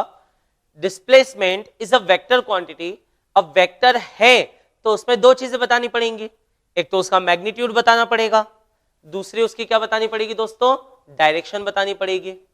चलो मैग्नीट्यूड तो कह दिया कि सीधे इंदौर से मुंबई को ज्वाइन कर दो, है ना। जैसे आप अपने घर से स्कूल जाते हैं तो आपकी बस भी ऐसे मान लीजिए चौराहों पर मुड़ते मुड़ते जाती है ना। अब मान लो आपकी बस आपके घर से सीधे सीधे स्कूल की तरफ जाती, बीच में मान लो कि कोई बिल्डिंग आई, वो सब फोड़ती फोड़ती ऐसे तोड़ती फोड़ती हुई सीधे सीधे सीधे सीधे चले जाती, तो वो शॉर्टेस्ट डिस्टेंस होता। लेकिन उसमें भी एक तो बताना पड़ेगा मैग्नीट्यूड, तो मैग्नीट्यूड तो बोल लोगे आप चलो सर की ये लेंथ हो गई। दूसरी डायरेक्शन बतानी पड़ेगी, तो डायरेक्शन बताने के लिए आप बोलोगे कि सर एक काम करते हैं इधर एरो बना लेते हैं। तो ये एरो कहां से कहां तक बनाना, तो आप बोलोगे सर ये इनिशियल पॉइंट से फाइनल पॉइंट तक बनाना। तो अब अगर आप ऐसा बोलते हो दोस्तों, तो फिर आपको डिस्प्लेसमेंट की थोड़ी और अच्छी डेफिनेशन देने की जरूरत पड़ जाती है, क्योंकि इस डेफिनेशन में आपने ये तो बता दिया कि डिस्प्लेसमेंट का मर्म क्या है, इसका एसेंस क्या है, डिस्प्लेसमेंट क्या होता है, लेकिन फिजिक्स के हिसाब से, मैथ्स के हिसाब से आपको फुल प्रूफ डेफिनेशन देनी होती है। ये बात ठीक है। तो ये क्या है, तो हम लोग इसे ऐसा बोलेंगे कि जैसे मान लीजिए ये एक्स एक्सिस है, ये वाई एक्सिस है। अभी आपका ऑब्जेक्ट था पॉइंट ए पर और वो ऑब्जेक्ट गया पॉइंट बी पर। It was at point A initially and it has moved to point B finally. तो दोस्तों पहली बात तो ये ए और बी को कैसे बताओगे, तो अपने को डिस्प्लेसमेंट डिफाइन करने से पहले एक टर्म डिफाइन करनी पड़ेगी दोस्तों, पोजीशन। कि पोजीशन को कैसे बताया जाता है, तो आप बोलोगे सर पोजीशन डिफाइन करने के लिए भी देखो अपन कैसे अंदर ही अंदर उतरते जाते हैं चीजों की, कितना मजेदार है।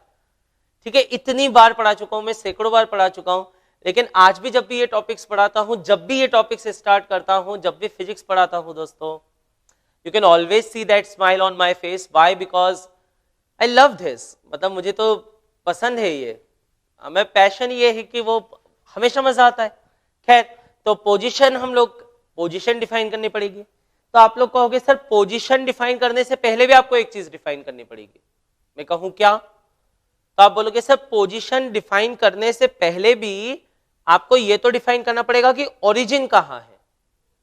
जब तक आपने ओरिजिन ही डिफाइन किया तो आप पोजीशन कैसे डिफाइन करोगे, ये बात भी सही है। जैसे मैं आपको कह दूं कि ये पॉइंट कहां, तो कोई स्टूडेंट बोलेगा सर ये ओरिजिन पे ही है क्योंकि मैंने तो इसी को ओरिजिन मान लिया।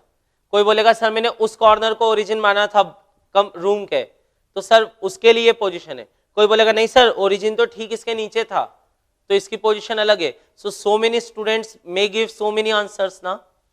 तो अगर इतने सारे स्टूडेंट्स इतने आंसर्स दे सकते हैं तो फिर क्या करें, तो फिर पहले तो डिफाइन करना पड़ेगा एक ओरिजिन।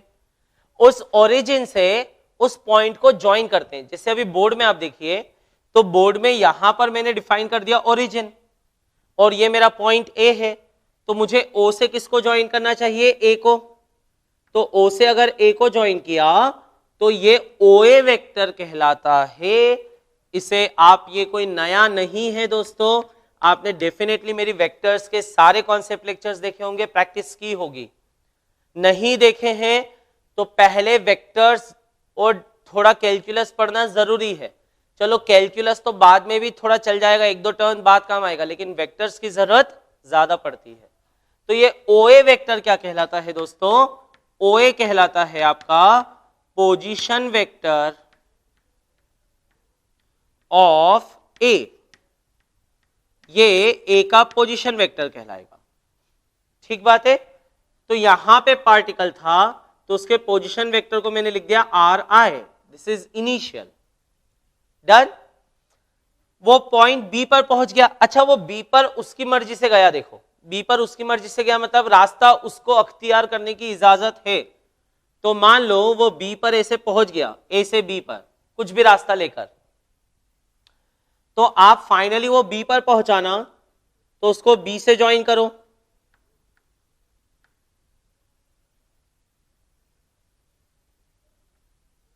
तो ये B पर अगर आपने पहुंचाया तो ये पोजीशन वेक्टर हो जाएगा RF। ये RF पोजीशन वेक्टर होगा। सही है। तो ये फाइनल हो गया। ये पोजीशन वेक्टर कौन सा है दोस्तों? इनिशियल। ये कौन सा हो गया? फाइनल। अभी आपको क्या लिखना है? डिस्प्लेसमेंट। अच्छा, डिस्प्लेसमेंट में आपकी बॉडी गई कहां से कहां तक? तो आपकी बॉडी गई है फ्रॉम A टू B। तो अगर आपकी बॉडी गई है फ्रॉम A टू B तो हमको एक वेक्टर ऐसा बनाना चाहिए A से B तक। सही है। तो इस वेक्टर को हम लोग कहते हैं डिस्प्लेसमेंट वेक्टर। रिप्रेजेंट किससे किया जाता है? उसको S से। तो ये वेक्टर कौन सा कहलाएगा? Displacement vector. ठीक है।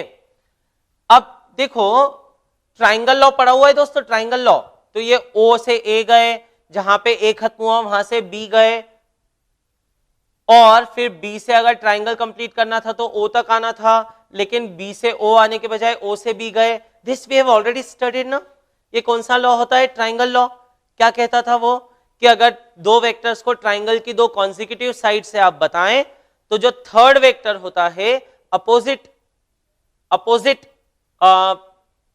उसमें अपोजिट लेने पर वो वेक्टर कौन सा रिप्रेजेंट करता है आपको? उनका रिजल्टेंट। तो यहां पे क्या मैं ऐसा लिख सकता हूं कि देखो, पहला वेक्टर है RI प्लस दूसरा वेक्टर हुआ S बराबर ये यहां पे पहुंच गया तो क्या हो जाएगा? RF। तो ये डिस्प्लेसमेंट वेक्टर क्या हो जाएगा? RF minus RI। तो दोस्तों ये जो डेफिनेशन अब अपने सामने आ गई बोर्ड पर, ये डेफिनेशन डिस्प्लेसमेंट की सबसे प्रॉपर डेफिनेशन कहलाती है।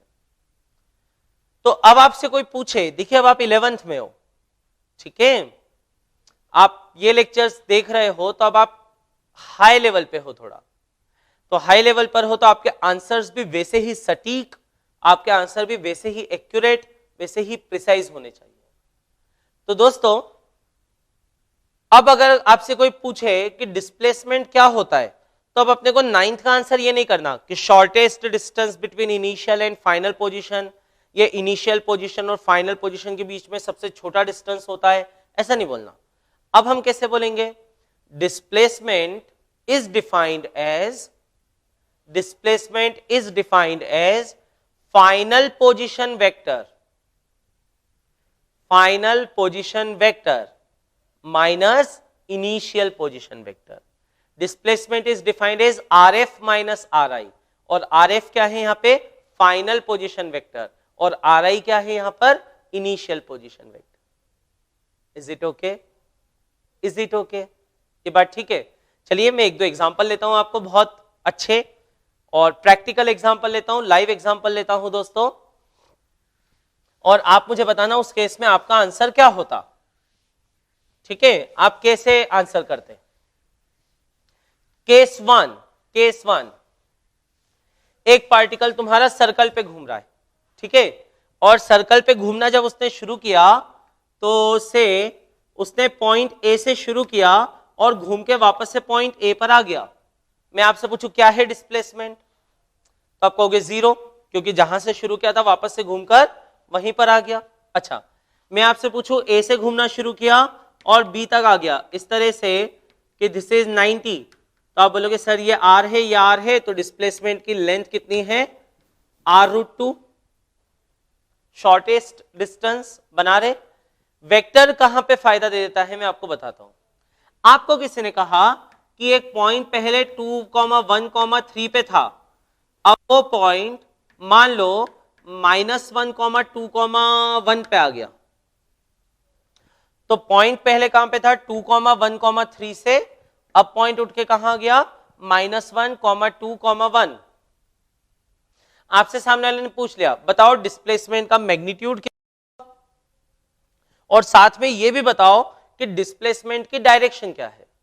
हमें डिस्प्लेसमेंट का मैग्नीट्यूड भी बताना है और डिस्प्लेसमेंट की डायरेक्शन भी बताना है, ठीक बात है। तो हम लोग कैसे करेंगे, तो हम लोग ऐसा करेंगे कि जब वो ए पर था तो उसका पोजीशन वेक्टर क्या था, पोजीशन वेक्टर, तो पोजीशन वेक्टर आप लिखोगे 2i plus 1j plus 3k, और जब वो बी पर चले गया तो उसका पोजीशन वेक्टर कितना हो गया, तो उसका पोजीशन वेक्टर हो गया -i plus 2j plus k। शुरुआत में कहां था a पर, फाइनली कहां पहुंचा b पर, ठीक बात है। तो b माइनस ए करना, फाइनल माइनस इनिशियल करना, अपनी डेफिनेशन देख रहे हो ना, तो हो जाएगा फाइनल माइनस इनिशियल, पक्का। तो यहां पे मैं लिखूंगा कि इसका डिस्प्लेसमेंट हो जाएगा फाइनल माइनस इनिशियल, यानी तुम लिखोगे ये हो जाएगा आरबी माइनस आर ए, सही है, आरबी माइनस आर ए। तो आरबी में से आर ए सपरेट करो, तो देखो ये -1 है, इसमें से 2 सपरेट करोगे तो आप बिल्कुल बेसिक भी लिखो तो ये -1 -2, -1 में से -2 गया तो कितना बचेगा -3, तो ये बचेगा -3i। -1 में से और 2 पीछे चले गए तो -3 पे पहुंच गए। 2j में से j गया तो j बचेगा, और k में से 3k गया तो 1 से 3 गया तो -2 पे आ जाएंगे, तो ये हो गया -2k। इज इट ओके, पक्का, क्या ये सब ठीक है। अच्छा दोस्तों, जब ये आया तो इसमें आपका मैग्नीट्यूड भी आ गया। जैसे अब मैं आपसे कहूं कि इसका मैग्नीट्यूड निकालो, तो आप मैग्नीट्यूड कैसे निकालते इसका, तो इसका आप मैग्नीट्यूड निकालते हैं √a² plus b² plus c²। तो हम लोग यहां पे लिखेंगे -3² प्लस 1² प्लस -2²। मैं आपको ये वाला एग्जांपल सिर्फ इसलिए ले रहा हूं दोस्तों क्योंकि वेक्टर रिवाइज हो जाए, वेक्टर की जरूरत बहुत पड़ेगी, ये बात ठीक है। और ये सब कॉपी में ऐसा नोट डाउन भी करते जाना, बड़े इंटरेस्टिंग केसेस है दोस्तों। Physics is quite simple. -3 का स्क्वायर 9, -2 का square 4, 9 plus 4 13, 13 plus 1 14, so this is √14, ठीक है। और डायरेक्शन आप खुद ही बता सकते हो, डायरेक्शन आप ही बता दोगे, पक्का। तो डिस्प्लेसमेंट आपको निकालते समझ में आया। चलिए एक तीसरा एग्जांपल लेता हूं। मान लीजिए आप किसी बिल्डिंग की छत पर खड़े हैं और ऐसे कोई एक टावर है दोस्तों, उसकी छत पर खड़े हो गए, और छत पर खड़े हो गए सिंपल ऐसे ही खड़े हैं। मान लीजिए जैसे अभी अपने जैसे गुजरात में होता है ना कि संक्रांति होती है तो ऐसे सब छत पे जाके ऐसे पतंग वतंग उड़ाते हैं, तो मान लो आप खड़े हुए हो छत पे और आपने क्या किया कि यहां पर ये आपकी बिल्डिंग टावर है, यहां से आपने एक पत्थर को ऐसा ऊपर फेंका, तो ये ऊपर गया और ऊपर जाकर यहां पर नीचे आ गया, यहां नीचे पहुंच गया, ये बात ठीक है। और आपने उसे कैच नहीं किया वापस आते समय। जैसे अगर मैं उसको कैच कर लेता तो कोई मुझसे पूछता डिस्प्लेसमेंट कितना हुआ, तो आंसर क्या देते हैं हम 0।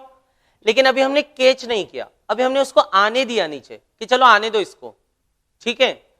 तो जब ये नीचे आया तो मान लीजिए इस बिल्डिंग की हाइट 20 मीटर्स है, so its height is 20 metres.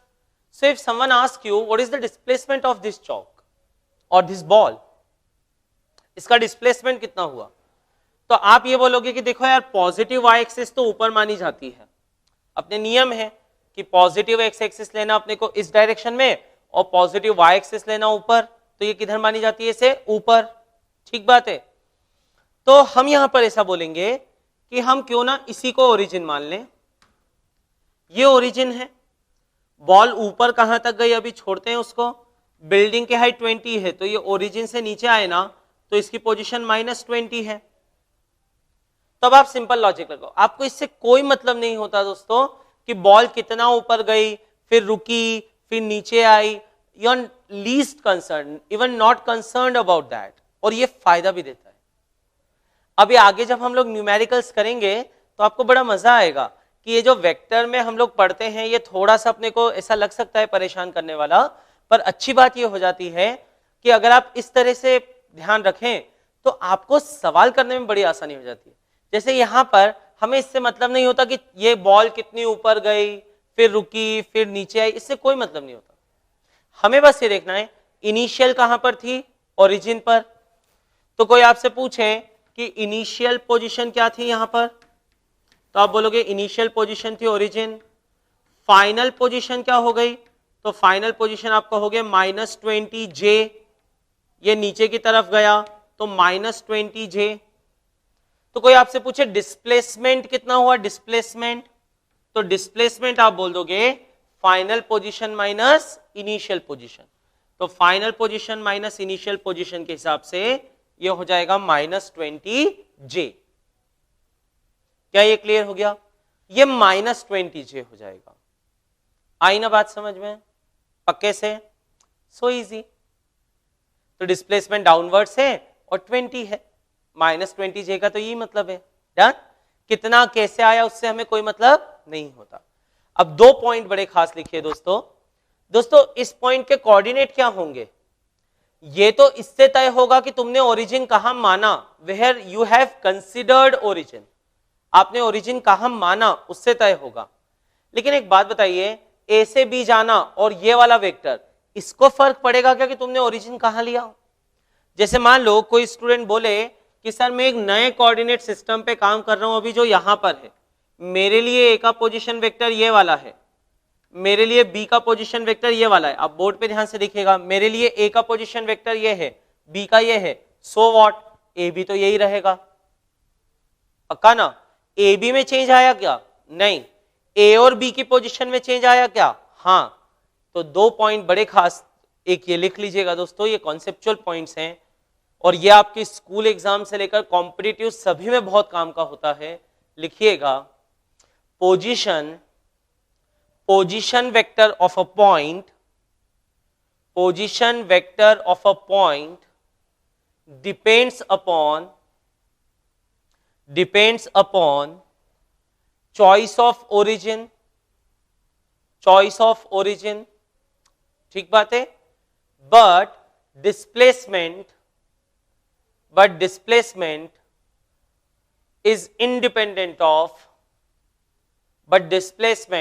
is independent of choice of origin. Displacement choice of origin पे डिपेंड नहीं करता, पोजीशन डिपेंड करता है, डिस्प्लेसमेंट डिपेंड नहीं करता। क्या इतना क्लियर हुआ दोस्तों आपको, पक्का। आगे बढ़े तो हम लोगों ने दोस्तों मैकेनिक्स क्या होता है समझा, काइनेमेटिक्स क्या होता है समझा, ट्रांसलेटरी मोशन होता है क्या समझा, रेस्ट क्या होता है, मोशन क्या होता है, वो एब्सोल्यूट नहीं होते, वो रिलेटिव होते हैं, वो फ्रेम पे डिपेंड करते हैं, इन सबको हम लोगों ने समझा। फिर हमने डिस्टेंस के बारे में समझा दोस्तों, हमने डिस्प्लेसमेंट के बारे में समझा। अभी इतना ठीक है, पक्का। तो आगे आते हैं हम लोग, सब हेडिंग डालिएगा दोस्तों, speed and velocity, speed and velocity. So next heading should be speed and velocity. आप ये सब लिख चुके होंगे डेफिनेटली।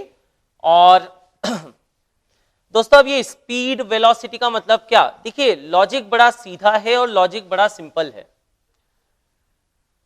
देखिए रेस आपने देखी होंगी, स्प्रिंट रेसेस, और स्प्रिंट रेसेस में आपने ऐसा देखा होगा कि मान लीजिए कोई 100 मीटर रेस होती है, तो उस 100 मीटर रेस में कुछ बंदे पार्टिसिपेट कर रहे हैं, Usain Bolt is there, Justin Gatlin, Asafa Powell, ठीक है, योहान ब्लेक, इस तरह के प्लेयर्स हैं। अब ये पार्टिसिपेट कर रहे हैं and they start and you will say ready get set go. 100 meter distance is fixed, तो वहां रेस कौन जीतता है, जो सबसे कम टाइम में पूरा करे। अच्छा दूसरा तरीका, अगर उनको सेम टाइम दौड़ने दिया जाता तो जो ज्यादा डिस्टेंस मूव कर लेता उसको जीता हुआ बोल देते। तो ऐसा हमें जैसे ही ये डिस्टेंस, टाइम, इन सब के बारे में हमारी थोड़ी अंडरस्टैंडिंग डेवलप हुई, टाइम के बारे में तो अंडरस्टैंडिंग का ऐसा है दोस्तों कि अब एकदम मॉडर्न फिजिक्स में देखेंगे तो टाइम के बारे में हम एकदम अभी वापस से श्योर नहीं है। स्टीफन हॉकिंग्स की एक बुक है ब्रीफ हिस्ट्री ऑफ टाइम, काफी बेस्ट सेलर बुक है, आप में से कई स्टूडेंट्स ने पढ़ी ही होगी, पर उसमें पहले ही दूसरे पेज पे आ जाता है कि टाइम की डेफिनेशन क्या है ये अभी हमें क्लियर नहीं। लेकिन अभी हम लोग पढ़ रहे हैं न्यूटोनियन मैकेनिक्स। अभी जो मैकेनिक्स पढ़ रहे हैं ना दोस्तों वो 350-400 साल पुराना है आराम से। तब कोई रिलेटिविटी, कोई ब्लैक होल, कुछ नहीं, हमको कुछ नहीं पता था। होते होंगे लेकिन पता नहीं थे। अब जब पता नहीं थे ना तो हमारे लिए जिंदगी आसान थी। ठीक है, चीजें पता ना हो तो जिंदगी आसान होती है, चीजें पता चल जाए तो जिंदगी मुश्किल हो जाती है। सही है, तो चीजें पता नहीं थी तो सब कुछ आसानी से चल रहा था। टाइम की डेफिनेशन भी आसान थी, वो टाइम हमने बनाई हुई थी, वैसी क्लॉक्स बनाई हुई थी जिनमें आप सेंट भर देते थे और वो सेंट गिरते रहते थे और आपको टाइम पता चल जाता था। ठीक बात है। तो हमने ये देखा कि सेम टाइम में ज्यादा डिस्टेंस चले तो हम बोलेंगे वो तेज चला, अगर वो सेम डिस्टेंस कम टाइम में चले तो हम बोलेंगे वो तेज चला। यानी तेज चलने का हमारा पूरा मुद्दा डिपेंड इस पे कर रहा है कि डिस्टेंस को होना चाहिए ऊपर, टाइम को होना चाहिए नीचे। और आप बचपन से एक डेफिनेशन पढ़ते आ रहे हैं, speed is equal to distance upon time. अब इसमें आगे बढ़े दोस्तों, तो स्पीड भी हम लोगों ने कहा कि स्पीड भी अब कैसे डिफाइन करें। एक एग्जांपल लेता हूं। मान लीजिए आप रहते हैं न्यू दिल्ली में और आपको आना है से Mumbai. Now the distance between new Delhi and Mumbai is nearly 1500 kilometres, 1500 kilometre वो डिस्टेंस है। ठीक है, अब आपको आना है, अब आपकी ट्रेन चली, ठीक है ना, और ट्रेन चली, आप मुंबई से आए, दिल्ली से मुंबई आए, मुंबई में आप उतरे और आपके रिश्तेदार आपको लेने आए हैं और आपके रिश्तेदार ने पूछा कि किस स्पीड से आए। क्वेश्चन सीम्स ऑड ना, कि रिश्तेदार ये पूछते कैसे हो, क्या हालचाल है। थोड़े साइंटिफिक रिश्तेदार हैं दोस्तों, तो उन्होंने पूछा किस स्पीड से आए, तो तुम बोलोगे देखो मुंबई से, दिल्ली से मैं बैठा था, मुंबई तक आया, 1500 किलोमीटर्स आया, मेरी जर्नी में मुझे लगे हैं टोटल से 30 आवर्स, 30 घंटे मुझे लगे। तो आप 1500 को 30 से डिवाइड कर दोगे, आप बोलोगे 30 घंटे लगे, 1500 किलोमीटर में चला हूं, तो on an average it is, जो भी आ रहा है एवरेज दोस्तों, मैं 50 की स्पीड से आया हूं, शायद 50 एवरेज आ जाएगा आपका, तो 50 एवरेज आया, तो आप बोलोगे 50 की स्पीड से। अच्छा, जब आप 50 की स्पीड बोल देते हो तो आप इस बात का ध्यान रखते हो क्या कि ये सही है कि गलत है। जैसे आप दिल्ली से मुंबई आए, 1500 किलोमीटर आए, 30 आवर्स में आए, तो आपने बोल दिया मैं 50 की स्पीड से आया। क्या इसका ये मतलब है कि ट्रेन तो 50 की स्पीड से चली रही थी और किसी ने तुमको दिल्ली में एकदम अंदर ऐसे डब्बे में धक्का मार दिया और तुम जाके ट्रेन में चढ़ गए? या ट्रेन हमेशा ही 50 से चलते रही, ट्रेन पूरे समय 50 की स्पीड से चलती ही रही और मुंबई जब आए तो किसी ने धक्का मार दिया हमको डब्बे से और हम बाहर? ऐसा नहीं होता ना। ट्रेन दिल्ली में रेस्ट में थी, मुंबई में जाकर भी रेस्ट में हुई, बीच में और भी जितने स्टेशन आए होंगे उन सब पे भी वो रेस्ट में रही होगी जहां पे उसके हॉल्ट्स थे। कभी ट्रेन की स्पीड 120 भी हुई होगी तो कभी ट्रेन की स्पीड 10 भी हुई होगी। तो आप जो ये हिसाब लगाते हो थोड़ा रफ कि 1500 kilometres in 30 hours, it means that 50 kilometres per hour, ये आपकी कौन सी स्पीड हो जाती है दोस्तों? एवरेज। इस स्पीड को हम लोग नाम देते हैं एवरेज स्पीड। ठीक बात है। और मान लीजिए आपसे कोई ऐसा पूछता, मान लीजिए आपकी ट्रेन 30 घंटे लगे ना आपको, तो आपकी ट्रेन न्यू दिल्ली से चली थी इवनिंग 4 o'clock और अगले दिन रात को 10 बजे आप मुंबई पहुंचे। आपसे कोई पूछता कि बताओ कल रात को 11:32 56 सेकेंड पे ट्रेन की स्पीड क्या थी? आपसे ऐसा पूछा जाता कि कल रात को 11:32 और 56 सेकेंड पे ट्रेन की स्पीड क्या थी? तो आप ऐसा बोलते 11:32 और 56 सेकेंड पे तो ये रुकी हुई थी कहीं पे, तो आप क्या बोलते हैं? उस समय तो 0 थी। ये दो चीजों में अंतर है, ये दो चीजों में अंतर है। पहले आपने ये नहीं सोचा कि ट्रेन का बीच में क्या हुआ, आपने सिर्फ इनिशियल फाइनल देख के आंसर किया। दूसरी बार में आपने ये देखा कि जिस टाइम पे मुझसे पूछा जा रहा है उस टाइम पे क्या था। तो पहले जो स्पीड आपने निकाली दोस्तों वो कौन सी कहलाती है, एवरेज स्पीड, समझ गए आप। और दूसरी जो स्पीड मैंने निकाली थी दोस्तों वो कहलाती है इंस्टंटेनियस स्पीड। नाम से काम समझ में आ रहा है दोस्तों, इंस्टंटेनियस, इंस्टंटेनियस मतलब पर्टिकुलर इंस्टेंट पे स्पीड, और एवरेज मतलब एक बड़े टाइम इंटरवल पे स्पीड। बात खत्म, हिसाब किताब बड़ा सीधा है। तो पहला कॉन्सेप्ट आज हम लोग जो एक और सीखने वाले हैं, सब हेडिंग में लिखिएगा आप, लिखिएगा average speed, average speed and average velocity. आप कहेंगे एवरेज स्पीड और average velocity.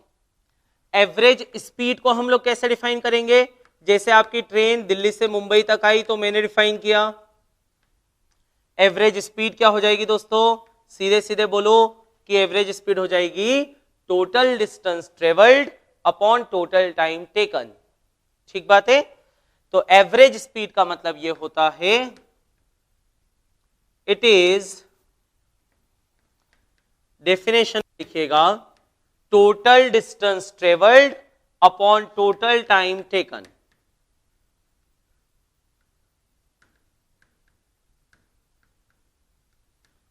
Upon total time taken. ये बात ठीक है। अब आपको कोई मतलब नहीं होता, और जब आप डिस्टेंस निकाल रहे हो दोस्तों तो डिस्टेंस की लेंथ, जो एक्चुअल डिस्टेंस है उसकी लेंथ को ही हमने डिस्टेंस कहा था, पाथ की लेंथ को। तो आपने टोटल डिस्टेंस निकाला, उसको टोटल टाइम से क्या कर दिया, डिवाइड। सही है। लेकिन अगर यहीं पर मैं आपको एवरेज वेलोसिटी डिफाइन करना चाहूं, ठीक है, तो एवरेज स्पीड को मैंने सिंपल ऐसा रिप्रेजेंट कर दिया वी एवरेज। एवरेज वेलोसिटी को डिफाइन में करता हूं टोटल डिस्प्लेसमेंट, या सिंपल उसे हम लोग कह सकते हैं displacement upon total time. So it can be termed as displacement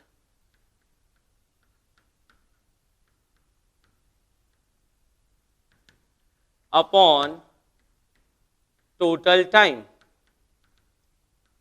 ठीक है। और इसे रिप्रेजेंट करना हो तो वेलोसिटी वेक्टर से रिप्रेजेंट करेंगे। यहां पे वेक्टर लगाना, यहां पे वेक्टर लगाने की भूल नहीं करना। देखिए सारे कॉन्सेप्चुअल पॉइंट्स हम लोग सीखेंगे, और कॉन्सेप्चुअल पॉइंट्स बहुत अच्छे से ध्यान रखना दोस्तों, जिससे कि आपको न्यूमेरिकल करने में आसानी हो, गड़बड़ ना हो। एवरेज वेलोसिटी को कैसे डिफाइन करेंगे, तो हम बोलेंगे यह है डिस्प्लेसमेंट, और डिस्प्लेसमेंट को हम बोलेंगे final position vector minus initial position vector. इससे हम लोगों ने कहा फाइनल माइनस इनिशियल। आ रही है बात समझ में। ये डिस्प्लेसमेंट हो गया अपॉन जो भी टाइम लगा दोस्तों उसको मोशन में। मान लो t2 माइनस t1 इंटरवल था, t1 पे वो ri पे था, t2 पे rf पे था। सही है। So particle was at ri at t1 और पार्टिकल rf पे चले गया एट t2। तो इस तरह से हम लोगों ने क्या डिफाइन कर दी, average velocity.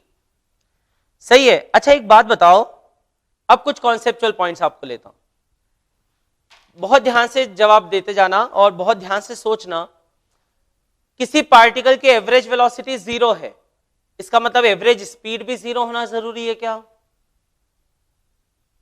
My question to you is, if a particle has 0 average velocity, it should have 0 average speed also? No. क्यों नो? क्योंकि एवरेज वेलोसिटी 0 होने का मतलब होता है कि उसका डिस्प्लेसमेंट 0 हुआ। लेकिन हो सकता है कि भले ही उसका डिस्प्लेसमेंट 0 हुआ हो लेकिन उसने कुछ डिस्टेंस तो ट्रेवल किया हो। जैसे कोई पार्टिकल मान लो ए से चलना शुरू किया उसने और घूम फिर के वो वापस से ए पर आ गया, ए से चलना शुरू किया ए पर आ गया, तो डिस्प्लेसमेंट क्या हुआ यहां पर? 0। तो कोई आपसे पूछे एवरेज वेलोसिटी क्या होगी, तो उत्तर है 0। लेकिन लेंथ तो चला ना उसने, कुछ ये वाला लेंथ तो मूव किया, तो एवरेज स्पीड तो है ना, क्योंकि उसने टाइम में डिस्टेंस तो चला। बिल्कुल। अच्छा चलिए मैं फिर आपसे ऐसा पूछता हूं कि if a particle has average speed 0, अगर पार्टिकल की एवरेज स्पीड 0 है तो आप उसकी एवरेज वेलोसिटी के बारे में क्या बोल सकते हो? If it has 0 average speed, what can we say about its average velocity? आप बोलोगे सर एवरेज स्पीड 0 है ना, देखो एवरेज स्पीड 0 है तो मान लो कुछ टाइम की निकाल रहे हो आप, तो एवरेज स्पीड 0 कब आएगी? जब डिस्टेंस ही 0 हो। अच्छा डिस्टेंस 0 हुआ मतलब पार्टिकल चला ही नहीं, पार्टिकल चला ही नहीं, और अगर पार्टिकल चला ही नहीं तो फिर काई की एवरेज वेलोसिटी? जब डिस्टेंस ही नहीं है, चला ही नहीं वो, तो डिस्प्लेसमेंट आएगा क्या? नहीं आएगा। ये बात ठीक है? तो एवरेज वेलोसिटी अगर 0 हो तो एवरेज स्पीड 0 होना जरूरी नहीं है, पर अगर एवरेज स्पीड 0 हो तो एवरेज वेलोसिटी 0 होना जरूरी है। क्या ये बात समझ में आ गई? पक्का? ठीक बात है। ओके, तो देखिए अब हम लोग आगे बढ़ते हैं दोस्तों इसमें कि एवरेज स्पीड एवरेज वेलोसिटी की डेफिनेशन तो आपको क्लियर हो गई, average speed and average velocity. अब आगे बढ़े तो देखिए दो स्टैंडर्ड केसेस में आपको सॉल्व करवाता हूं एवरेज स्पीड के, जिनके रिजल्ट्स भी आपको ध्यान रखेंगे अगर आप, तो आपको काफी हेल्प होगी कॉम्पिटिटिव एग्जामिनेशंस में। ना सिर्फ वह, बल्कि इससे आपको यह भी मदद मिलती है कि हाउ टू अप्रोच, मतलब कि हम इस तरह के क्वेश्चंस में अप्रोच कैसा लगाएं जिससे कि हम आसानी से एवरेज स्पीड एवरेज वेलोसिटी ये सब चीजें निकाल पाए। ठीक बात है? तो देखिए पहला केस है हमारा, लिखिएगा व्हेन टोटल जर्नी, लिखिएगा case 1, when total journey is divided into equal parts of distance, when total journey or whole journey is divided into equal parts of distance,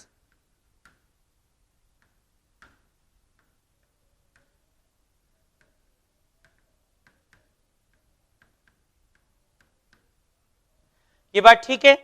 जैसे मान लीजिए एक एग्जांपल लेते हैं दोस्तों, अभी मैं आपको इस सिंपल डिस्टेंस और एवरेज स्पीड के हिसाब से सॉल्व करवा रहा हूं। मान लीजिए आपने अपनी जर्नी शुरू की पॉइंट ए से और आपको पहुंचना था पॉइंट बी तक। ए और बी के बीच में कुछ डिस्टेंस है दोस्तों। आपने ऐसा तय कर लिया कि मैं ए से लेकर ए और बी के मिड पॉइंट तक जाऊंगा विथ स्पीड v1। जैसे कई बार ऐसा होता है ना, मान लीजिए आप अपने घर से 100 किलोमीटर के डिस्टेंस पे कहीं जा रहे हैं, ठीक है? जैसे मान लीजिए हम इंदौर से भोपाल जा रहे हैं और it is distance of nearly 200 kilometres, और नियरली 100 किलोमीटर्स पे एक डोडी करके एक जगह पड़ती है जहां पे एमपी टूरिज्म का एक आउटलेट है, जहां पर you can take a break, आप ब्रेक ले सकते हो, ठीक है? आप थोड़ा ऐसा फ्रेशन अप हो सकते हो, आप कुछ खा पी सकते हो। तो मान लीजिए मैंने ऐसा तय कर लिया कि मुझे जाना है इंदौर से भोपाल तक ड्राइव करके, लेकिन इंदौर से डोडी तक मैं अपने कार की स्पीड बिल्कुल एक फिक्स रखूंगा से 60 किलोमीटर पर आवर। मैं अपनी कार को एकदम 60 की स्पीड से ही चलाऊंगा। ठीक बात है?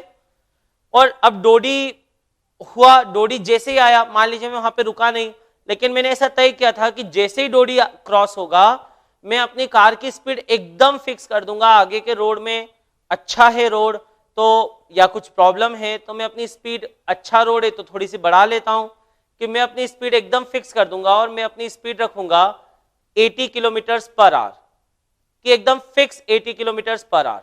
ये बात ठीक है? तो यहां से डोडी तक 60 और डोडी से लेकर भोपाल तक 80, और मैं कांस्टेंट स्पीड रखूंगा। I want change my speed. तो आपसे पूछा जाए कि इंदौर से भोपाल तक एवरेज स्पीड क्या रही? ठीक है?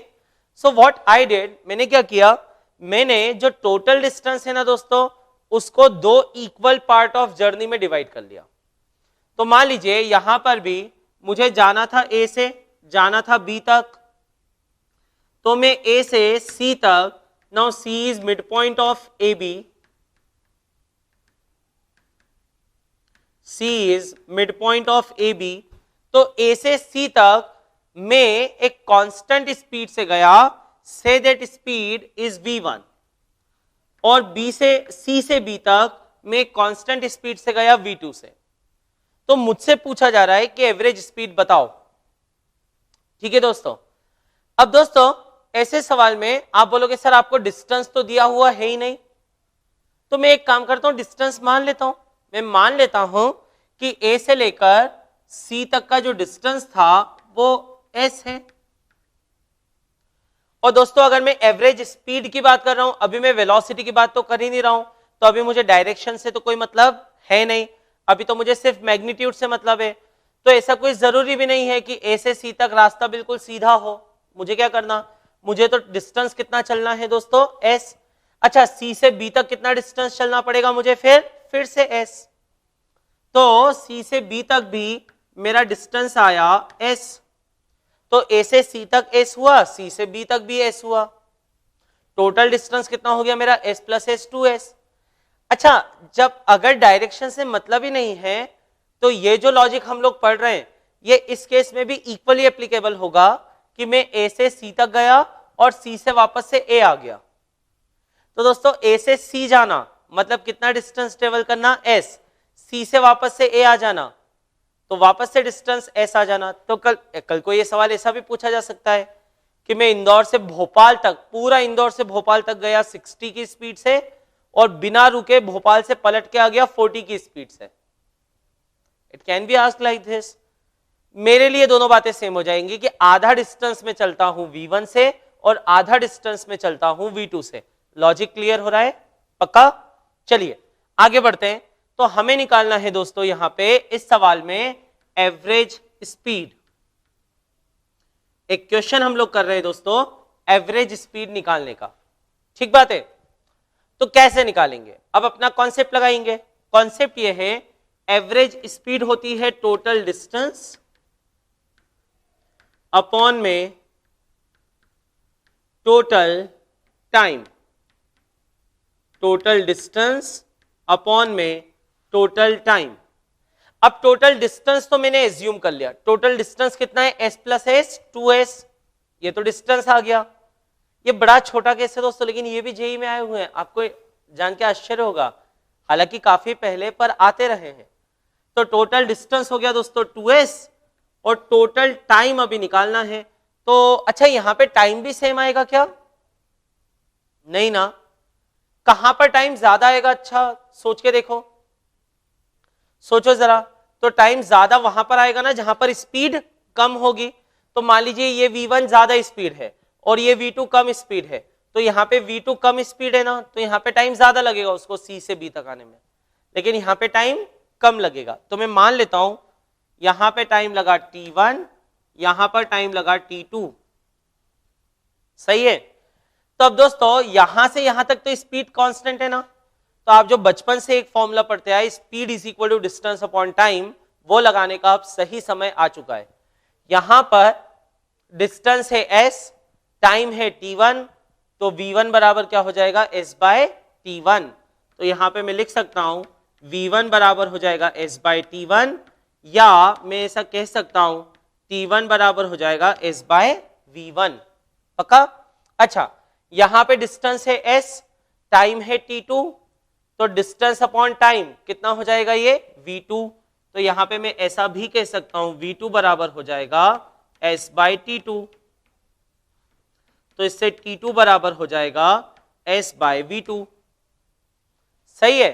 और कोई आपसे पूछे टोटल टाइम कितना होगा, तो आप बोलोगे टोटल टाइम है T1 प्लस T2। इजी है, ठीक है? तो हम यहां पे रखते जाते हैं वैल्यूज, तो यह आ जाएगा 2s upon upon upon upon T1 की जगह क्या रखेंगे दोस्तों, s upon V1।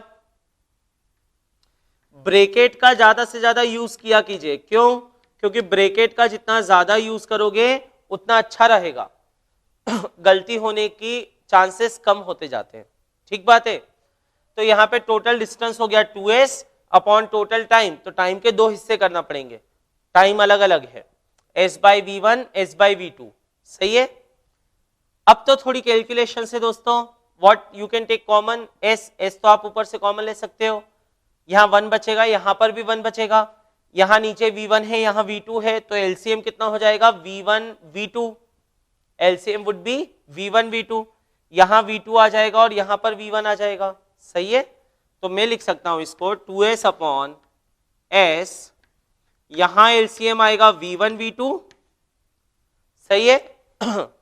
V1 V2 है, इसको डिवाइड किया V1 से, तो V1 V2 को डिवाइड करोगे V1 से, तो यहां क्या बचेगा V2, तो यहां V2 आ जाएगा। और V1 V2 है, इसको डिवाइड किया V2 से, तो यहां क्या बचेगा V1। तो हम लोग बोलेंगे ये हो जाएगा V2 प्लस V1, सही है। अब ये S से S कटा, S से S कटा, तो हम लोग यहां पर बोलेंगे एवरेज स्पीड हो जाएगी twice of V1 V2 upon V1 plus V2, twice of V1 V2 upon में V1 प्लस V2। ये क्या हो जाएगी दोस्तों, आपकी एवरेज स्पीड। एग्जाम्पल बड़े आसान आसान है। मान लीजिए आपसे कहा गया कि आप से न्यू दिल्ली से मुंबई गए, ठीक है, तो जाते समय आपकी स्पीड थी 60 किलोमीटर पर आवर, कांस्टेंट, एकदम कांस्टेंट स्पीड से गए, आपने स्पीड चेंज ही नहीं होने दी, एकदम कांस्टेंट स्पीड से 60 की स्पीड से पहुंचे, मुंबई पहुंचे, पलट के तुरंत आ गए, तुरंत न्यू दिल्ली आ गए। कितनी स्पीड से आ गए दोस्तों, 40, कांस्टेंट स्पीड से। आते समय थोड़े आराम से आए मुंबई से दिल्ली 40 की स्पीड से। इफ समवन आस्क कि भैया बताओ कितनी थी एवरेज स्पीड, तो आपको दिमाग में एकदम से स्ट्राइक करना चाहिए, अच्छा जाते समय 60, आते समय 40, डिस्टेंस सेम है, डिस्टेंस सेम है, डिस्टेंस कितना है इसकी भी जरूरत नहीं। आपने देखा ना इस पूरे कैलकुलेशन जो मैंने किया, इसमें आपने एक बात नोटिस की कि डिस्टेंस मैंने मान लिया था कि यहां पे डिस्टेंस s है, यहां पर भी डिस्टेंस s है, ऐसा मैंने एज्यूम कर लिया था। और फाइनली वो s से s कट गया, मुझे आंसर में कहां बचा, s की जरूरत क्या है, तो दिल्ली से मुंबई के बीच में कुछ भी डिस्टेंस मान लो तुम, मान लो कि दिल्ली से मुंबई के बीच में उतने डिस्टेंस है जितना मुंबई से न्यूयॉर्क में 10,000 किलोमीटर, कुछ भी मान लो, क्या फर्क पड़ना है, ये बात ठीक है इस पर्टिकुलर केस में, ठीक है। तो हम यहां पे कह सकते हैं कि जो एवरेज स्पीड आएगी दोस्तों, वो एवरेज स्पीड आएगी 2 इंटू 60 इंटू 40 अपॉन 60 प्लस 40, 100, तो आ जाएगा 6 4 जा 24, 24 2 जा 48, so average speed would be 48 kilometer per hour. Okay, now it's a very amazing and shocking answer. Shocking in a sense, दोस्तों बचपने से सीखते आए कि 60 और 40 का एवरेज लेना हो तो 50 आएगा। कई स्टूडेंट तो जब मैंने ये सवाल लिखा होगा तभी सोच रहे होंगे अरे सर क्यों इतना कर रहे हो, 60 और 40 का एवरेज तो कितना आएगा, 50 आएगा, 60 और 40 के बीच में। मजे की बात, जब सॉल्व किया तो एवरेज 48 आया, यानी वो 60 से कम आया, 50 से कम आया, वो 40 के क्लोज आया। अब ऐसा क्यों? आप में से कई लोगों को तो यही समस्या लग रही होगी कि यार बचपने से गणित ने एक ही चीज सिखाई कि तेरे पास 60 रुपए, मेरे पास रुपए, तो अपन मिल बांटी करके एवरेज कर लें तो दोनों के पास 50-50 रुपए हो जाएंगे, एक के पास 60 है, एक के पास 40 है। लेकिन यहां तो एक नया मैथमेटिक्स सीख रहे हैं कि 60 और 40 का एवरेज 50 आ गया। दोस्तों ऐसा नहीं होता, मैथ्स ने आपको कभी ये नहीं सिखाया था कि 2 नंबर का एवरेज हमेशा सम करके डिवाइड बाय 2 कर दो। मैथ्स ने आपको एवरेज सिखाया कि जितने नंबर्स आपके पास है सबका सम करो और सबको टोटल से डिवाइड करो। तो दोस्तों उसमें हमेशा ऐसा होगा यहां पे कि एवरेज हमेशा जो ज्यादा है संख्या में, what which is greater in number, average हमेशा उसकी तरफ शिफ्टेड होगा। Let me take an example, मैं आप एक एग्जांपल लेता हूं। मान लीजिए आप स्कूल जाते हैं और जिस स्कूल आप जाते हैं वहां पे आपका जो सेक्शन है, आपकी जो बैच है, उस बैच में से देयर आर 30 स्टूडेंट्स, 30 स्टूडेंट है मान लीजिए। एक दिन स्कूल में एक इंस्पेक्शन हुआ, थोड़ा सा अवेयरनेस आई, सारे बच्चों का वेट मेजर किया जा रहा है, तो आप सब वेइंग मशीन पे खड़े हो गए। अब वेइंग मशीन आंसर देने लगी, पहला स्टूडेंट 50 केजी, दूसरा 50 केजी, तीसरा 50 केजी, चौथा 50 केजी, पांचवा 50 केजी, सो ऑन। आपके 30 स्टूडेंट्स में से 29 स्टूडेंट का वेट एक जैसा 50 किलोग्राम ही आया, सब एक जैसे स्कूल में सब एक जैसे बच्चे थे सब, और एक बच्चा था उसका वेट आ गया 30 केजी, उसका मास मेजर किया तो वो 30 केजी आ गया।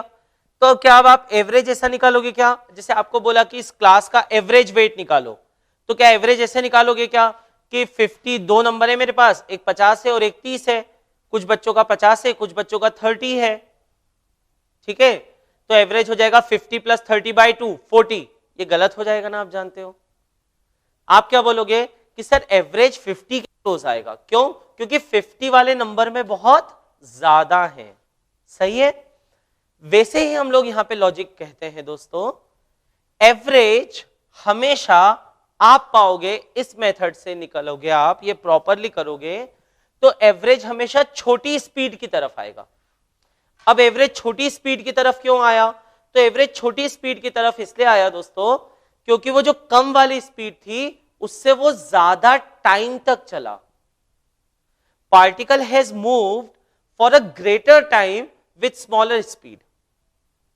नहीं ये लगता बात समझ में, जैसे मान लीजिए दिल्ली से मुंबई के बीच का डिस्टेंस होता है 1200 किलोमीटर, एक एग्जांपल लेता हूं, तो जाते समय स्पीड 60 थी, तो 1200 किलोमीटर 60 की स्पीड से चलना होता तो 20 घंटे लगते, लेकिन वही 40 की स्पीड से चलना होता तो 30 आवर्स लगते, 30 घंटे।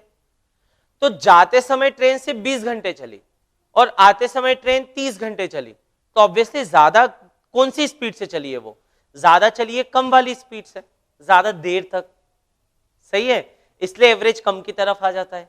सो average is not 50, it is less than 50, it is nearer to 40। आ रही है बात समझ में। एक और एग्जांपल, अब इसी तरह का एक क्वेश्चन केवीपीवाई में बहुत जबरदस्त पूछा गया था दोस्तों, इस छोटे से कॉन्सेप्ट पे। केवीपीवाई के एक बार के एक पेपर में आया था क्वेश्चन, वो क्वेश्चन क्या था वो तो एग्जैक्टली आप पेपर देखेंगे ही, सब में प्लेटफॉर्म पे अपलोड करवाऊंगा आपको, पर वो क्वेश्चन कुछ इस तरह का था कि मान लीजिए आप यहां पे ये करते, आप कोई कार होती, वो कार न्यू दिल्ली से मुंबई जाती 60 की स्पीड से और मुंबई से न्यू दिल्ली आती 40 की स्पीड से। आप उस कार के अंदर एक फोटोग्राफर को बिठा देते और उस फोटोग्राफर को बोलते कि तेरे को तो एक ही काम करना है भाई, तेरे को क्या करना है कि जो कार का डैशबोर्ड है ना उसमें जो स्पीड बताने वाला पॉइंटर है, तू तो एक काम करना, बस हर एक सेकंड में एक फोटोग्राफ लेते रहना। आप बोलोगे सर फोटोग्राफ पागल हो जाएगा, दिल्ली से मुंबई तक जाना है 20 घंटे और हर एक सेकंड में एक एक फोटोग्राफ ले रहा है। मान लो फोटोग्राफर के पास भी कोई ऑटोमेटेड कैमरा इस तरह का कि जो हर एक सेकंड में एक स्नैपशॉट ले लेता है, तो क्या करेगा, वो स्नैपशॉट लेते जाएगा खट खट खट खट खट खट खट, हर एक सेकंड में एक, हर एक सेकंड में एक। तो नई दिल्ली से मुंबई तक की जर्नी के हजारों फोटोग्राफ्स होंगे, हजारों लाखों, शायद लाख में चले जाएंगे, पर चलिए 1000 तो होंगे, 1000 से ऊपर, तो 1000 फोटोग्राफ्स होंगे। फिर मुंबई से जब दिल्ली वापस से कार आएगी, उसको बोला आप वापस से फोटोग्राफ लेना, फिर से उसने खट खट खट खट खट खट ऐसे फोटोग्राफ लेना शुरू कर दिए। अब वापस आते समय उसके पास और ज्यादा फोटोग्राफ होंगे 40 वाले के। अगर मैं आपसे पूछूं ज्यादा फोटोग्राफ कौन सी स्पीड के होंगे, 60 वाले के या 40 वाले के, 40 वाले के, तो आप बोलोगे ये 40 40 40 40 40 60 60 60 40 60 40 60, ज्यादा किसके आए 40 के, तो एवरेज भी किसकी तरफ जाएगा 40 की तरफ। आई बात समझ में, पक्का। अब अगला कॉन्सेप्ट आप मेरा वैसे ही सीख जाओगे, बहुत आसानी से सीख जाओगे दोस्तों।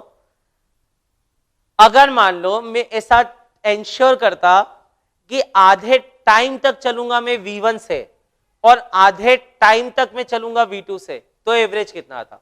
अब मैं डिस्टेंस को बराबर नहीं बांटता, अब मैं टाइम को बराबर बांटता, तो आंसर क्या आता।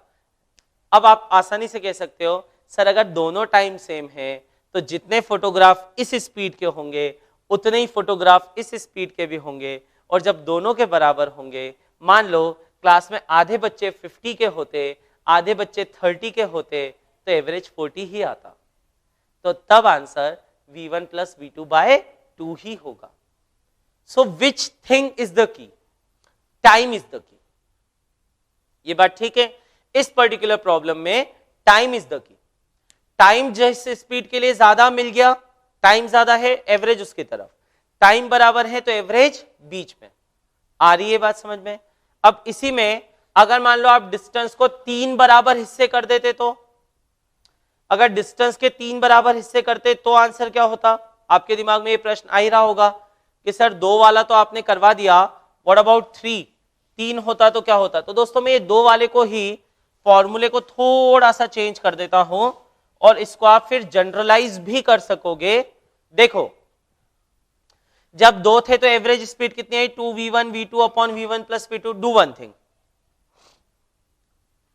इसका रेसिप्रोकल ले लो, या ऐसा करो, इसको ले जाओ उधर, v1 v2 को ले जाओ नीचे और ये v एवरेज को लाओ इधर नीचे। तो ये कैसा दिखने लगेगा? v एवरेज को पकड़ के इधर लाए तो ये दिखेगा 2 अपॉन v एवरेज। देखिए मैं आपको बहुत खास चीज बता रहा हूं, अब आप इसके 3 बराबर डिस्टेंस कर लो या आप इसके 30 बराबर डिस्टेंस कर लो, आपको लॉजिक एक मिल जाएगा।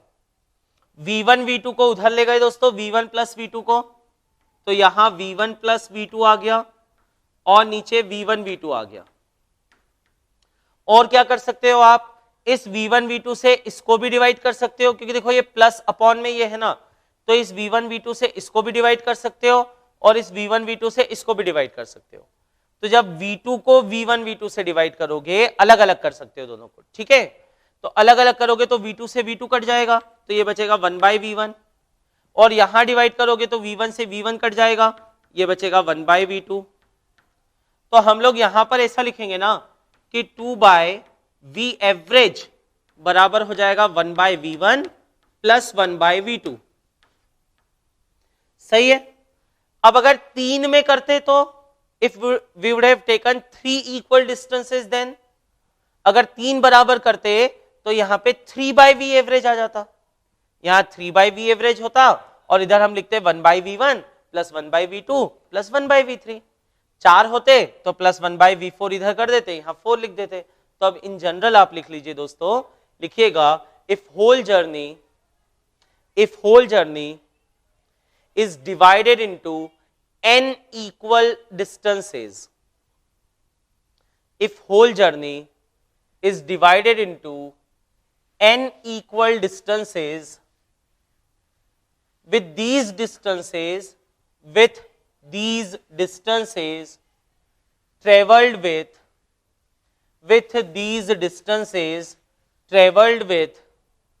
v1, v2, v3, v4 up to vn। ये डिस्टेंसेस किससे ट्रेवल किए गए? v1, v2, v3, v4 up to vn से। लिखिएगा then average speed can be calculated by relation n by v average is equal to 1 by v1 plus 1 by v2 up to 1 by vn। पक्का? ऐसा हम लोग कह सकते हैं, और ये एक स्टैंडर्ड केस है दोस्तों, जो कॉम्पिटिटिव एग्जामिनेशन में पूछा जाता रहता है। अभी भी पहले, बहुत पहले जेई में आते थे इस तरह के सवाल, अभी एकदम जेई एडवांस्ड में तो आपको ना मिले, पर मेंस में आ सकता है, बिटसेट वगैरह में, और भी जो आप कॉम्पिटिटिव एग्जामिनेशंस देते हैं वीआईटी वगैरह, उनमें भी ये पूछे जाते हैं, ठीक है? और स्कूल एग्जाम में तो आ ही सकता है दोस्तों। So if you divide whole distance into n equal parts, with these parts traveled with v1, v2, v3, v4, v5 up to vn, then n by v average is equal to 1 by v1 plus 1 by v2 plus 1 by v3 up to 1 by vn. Okay? Now the second mode of division could be, दूसरा जो तरीका हो सकता है दोस्तों, वो हो सकता है कि आप टोटल जर्नी को इक्वल डिस्टेंसेस में डिवाइड मत करो, आप टोटल जर्नी को इक्वल टाइम इंटरवल में डिवाइड करो। ये बात ठीक है? सो नेक्स्ट केस लिखिएगा दोस्तों, लिखिए if whole journey is divided into, if whole journey is divided into equal time intervals, if whole journey is divided into equal time intervals, ये बात ठीक है?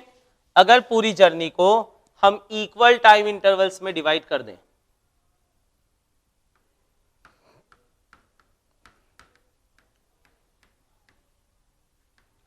ठीक है, इनटू इक्वल टाइम इंटरवल्स। तो आप बोलोगे अब तो आपको पूरा लॉजिक ही क्लियर हो जाएगा दोस्तों, और आई होप कि अब तो आप खुद ही आसानी से इसका आंसर कर सकोगे। आप बोलोगे सर अब तो इक्वल टाइम ले लिया ना, अब तो वो फोटोग्राफर को बिठा दोगे जो हर एक सेकंड में फोटोग्राफ ले रहा है, अब तो उसको बिठा दोगे तो वो तो इक्वल इक्वल इक्वल फोटोग्राफ लेगा ना। और जब इक्वल इक्वल इक्वल हो दोस्तों, जैसे एक नंबर 2 है और एक 4 है तो एवरेज 3 आएगा, एक 4 है एक 6 है तो एवरेज 5 आएगा, एक 20 है एक 30 है तो एवरेज 25 आएगा, 5 20 है और 5 30 है तो भी एवरेज 25 आएगा। सही है, तो अगर इक्वल इक्वल नंबर में होंगे तो एवरेज भी बीच में ही आएगा। उसको हम आसानी से अपने फिजिक्स की डेफिनेशन से भी कह सकते हैं। मान लीजिए ए से बी तक जाना था आपको, आपने सोच लिया, जैसे मान लीजिए आपने सोच लिया कि इंदौर से भोपाल में 4 आवर्स में जाऊंगा, 4 घंटे में। अब पहले 2 घंटे तो मैं बिल्कुल कांस्टेंट स्पीड से चलूंगा, से 60 किलोमीटर पर आवर की, और अगले 2 घंटे में चलूंगा 40 किलोमीटर पर आवर से। अब 2 घंटे में 60 से चलूंगा, अब मुझे कोई बीच में नहीं रुकना डोडी वगैरह में, और मुझे कोई रिफ्रेशमेंट के लिए नहीं रुकना, लेकिन मैं 2 घंटे तक बिल्कुल एक ही स्पीड से चलूंगा, और फिर अगले 2 घंटे एक ही स्पीड से चलूंगा और 4 घंटे में पहुंचूंगा। तो व्हाट यू हैव डन, आपने क्या किया, आपने टोटल जो जर्नी थी ना उसको इक्वल टाइम में डिवाइड किया है। ठीक बात है, तो मान लेते हैं हम लोग, तो अब कोई जरूरी नहीं है ना कि बराबर बराबर आप चलें। अब मान लीजिए यहां स्पीड ज्यादा होगी, टाइम तो यहां पर भी टी लगा, यहां स्पीड कम होगी, टाइम तो यहां पर भी टी लगा। सही है, तो अब डिस्टेंस अलग अलग हो सकते हैं ना, लेकिन टाइम दोनों में क्या है अब सेम। तो आप कहोगे एवरेज स्पीड अब कितनी हो जाएगी दोस्तों। हमारा फिजिक्स का कॉन्सेप्ट नहीं बदलता दोस्तों। आप इस चैप्टर में आज अपने पहले कॉन्सेप्ट लेक्चर में एवरेज स्पीड निकाल रहे हो, या आप फिजिक्स के आखिरी कॉन्सेप्ट लेक्चर में एवरेज स्पीड निकालो जेई के, average speed would be same, total distance travelled upon total time taken. इसी को हम कॉन्सेप्ट कहते हैं, और ये कॉन्सेप्ट इसी चिड़िया का नाम है कि बस अपने को फटाक से ये ध्यान आ जाना कि जैसे ही अपने को बोला एवरेज स्पीड, तुरंत अपना दिमाग दौड़ना चाहिए कि एवरेज स्पीड यानी total distance upon total time. तो यहां पर हो जाएगा टोटल डिस्टेंस अपॉन में टोटल टाइम। अच्छा, तो देखो यहां पे टाइम कितना लगा t, यहां टाइम कितना लगा t, तो टोटल टाइम कितना हो गया 2t। पक्का। अच्छा, यहां पे डिस्टेंस कितना चला, अब बताओ तुम t समय तक किस स्पीड से चलते रहे v1, तो पूरा t समय तक एक ही स्पीड से चलते रहे v1, तो डिस्टेंस कितना चले होगे। तो दोस्तों फिर से वही, speed equal to distance upon time, तो distance equal to speed into time. तो यहां पे स्पीड इनटू टाइम आ जाएगा ये, तो ये हो जाएगा v1t प्लस यहां पे आ जाएगा v2t। ठीक है, और t हम लोगों ने कॉमन लेकर काट दिया, तो यहां पर हो जाएगा v1 प्लस v2 बाय 2। अब तो ये बीच में आ गया, अब क्यों ऐसा हो गया, तो अब आपको आंसर पता है दोस्तों, क्योंकि टाइम इक्वल थे तो एवरेज हमेशा अब कहां आएगा, बीच में आएगा।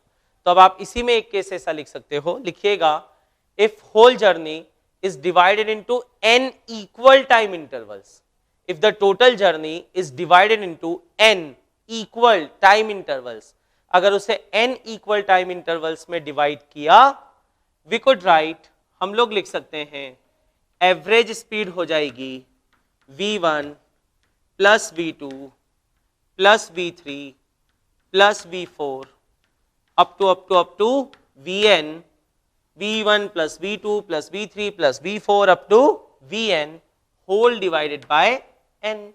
easy।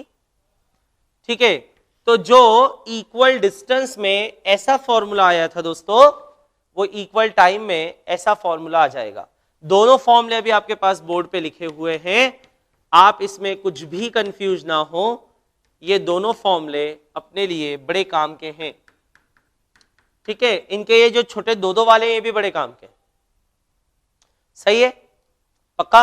जैसे आप देखेंगे दोस्तों, जैसे मान लीजिए एक सवाल लिखिएगा, अ बॉडी, ये आईआईटी में आया हुआ सवाल है दोस्तों. A body moves such that, a body moves such that in the first half of its journey, in the first half of its journey, it moves with 6 meter per second. It moves with 6 meter per second. In the first half of its journey, it moves with 6 meter per second. And second half, in the second half, it moves with 4.5 meter per 4.5 meter per second. It moves with 4.5 meter per second for first half time interval. It moves with 4.5 meter per second for first half time interval, and with 7.5 meter per second, and with 7.5 meter per second for second time interval. क्या हुआ दोस्तों? जो गाड़ी थी उसने ए से B तक जाना था, पहले हाफ में वो मूव करती है विथ 6 मीटर पर सेकेंड, और दूसरे हाफ में आधे टाइम तक वो मूव करती है विथ 4.5 मीटर पर सेकेंड. 7.5 से ये डिस्टेंस बड़ा हो गया तो इसको 7.5 लिख देता हूं, और बचे हुए मूव करती है 4.5 मीटर पर सेकेंड से. तो कैलकुलेट एवरेज स्पीड. आपको क्या निकालनी है? Average speed. देखिए सवाल को आप ध्यान से समझिए. क्वेश्चन आपको क्लियर हुआ? टोटल जर्नी थी दोस्तों मान लीजिए 100 किलोमीटर्स की. पहले 50 किलोमीटर वो कितने से चली? 6 मीटर पर सेकेंड से. अगले 50 किलोमीटर में गाड़ी वाले ने ऐसा सोचा कि नहीं मैं तो इक्वल टाइम करके चलूंगा, तो वह बची हुई जर्नी में आधे टाइम चला 7.5 से और आधे टाइम वो चला 4.5 से. ये बात ठीक है? तो आपको ये बताना है कि एवरेज कितना आएगा. तो दोस्तों अपन क्या कर सकते हैं, व्हाट वी कैन डू, हम इधर का एवरेज अलग निकाल लें, इधर का एवरेज अलग निकाल लो. यहां पे आधे टाइम 7.5 है और आधा टाइम 4.5 है ना, तो 7.5 और 4.5 का एवरेज कितना होता है? 6. नहीं समझे? ठीक है, तो यहां पे वी एवरेज हो जाएगा 7.5 प्लस 4.5 बाई 2, तो ये 6 आएगा, बीच में आएगा ना 6 दोनों के. अच्छा, अब इधर की पूरी जर्नी को 6 से रिप्लेस कर दो. एवरेज का मतलब ही तो यही होता है दोस्तों कि अगर बॉडी उतने ही टाइम इसी कांस्टेंट स्पीड से चलती, it would have travelled same distance. सही है? जैसे एकदम शुरुआत में मैंने आपको कहा था कि न्यू दिल्ली से मुंबई गए 50 किलोमीटर पर आवर की आपने एवरेज बोल दिया अपने रिश्तेदार को, तो आप यही बोलते ना कि if train had moved with average with speed constant speed of 50 kilometres per hour, it would have moved same distance in same interval of time. अगर ट्रेन मूव करती इतने से तो वो इतना मूव करती. पक्का? तो हम लोग यहां पर बोलेंगे वी एवरेज कितना हो जाएगा? 7.5 प्लस 4.5 बाई 2 यानी 6. अच्छा, तो इधर का एवरेज भी 6 आ गया. अब इस हाफ का एवरेज भी 6 है, इसका भी 6 है, तो जब दोनों ही 6 है तो पूरी गाड़ी 6 से चल ली, तो अब तो एवरेज भी 6 आएगा. अदरवाइज हम एवरेज निकालते 2 इंटू 6 इंटू 6 अपॉन 6 प्लस 6, तो आ जाएगा दोस्तों 12 इंटू 6 अपॉन 12. एवरेज वापस से कितना आ जाएगा? 6 मीटर पर सेकेंड. Is it okay? कोई डाउट तो नहीं? क्लियर हो गया अच्छे से? ठीक है, तो दोस्तों आज का कॉन्सेप्ट लेक्चर हम लोग यहां पर खत्म करते हैं. थोड़ा सा बड़ा कॉन्सेप्ट लेक्चर आज का रहा होगा आपके लिए, पर प्रैक्टिस शीट 1 अब आप सॉल्व कर सकेंगे दोस्तों, जो कि एवरेज स्पीड और एवरेज वेलोसिटी पे बेस्ड है, डिस्टेंस डिस्प्लेसमेंट पे बेस्ड है. आई होप आपको सारे कॉन्सेप्ट्स क्लियर हो गए होंगे. डिस्टेंस क्या होता है, डिस्प्लेसमेंट क्या होता है, एवरेज स्पीड क्या होती है, एवरेज वेलोसिटी क्या होती है, कौन सी टर्म्स वेक्टर हैं, कौन सी वेक्टर नहीं है. ठीक है, रेस्ट मोशन क्या होता है, ट्रांसलेटरी, रोटेशनल, ये सब मोशन क्या होते हैं, मैकेनिक्स क्या होता है, ये सब आपको अभी समझ में आया होगा दोस्तों. इस कॉन्सेप्ट लेक्चर में ये हम लोगों ने डिस्कस किया. अब नेक्स्ट कॉन्सेप्ट लेक्चर में हम लोग थोड़ा आगे बढ़ेंगे. इसमें हम लोग instantaneous velocity, instantaneous speed, acceleration, equations of motion, हम इन सब बातों के बारे में पढ़ेंगे।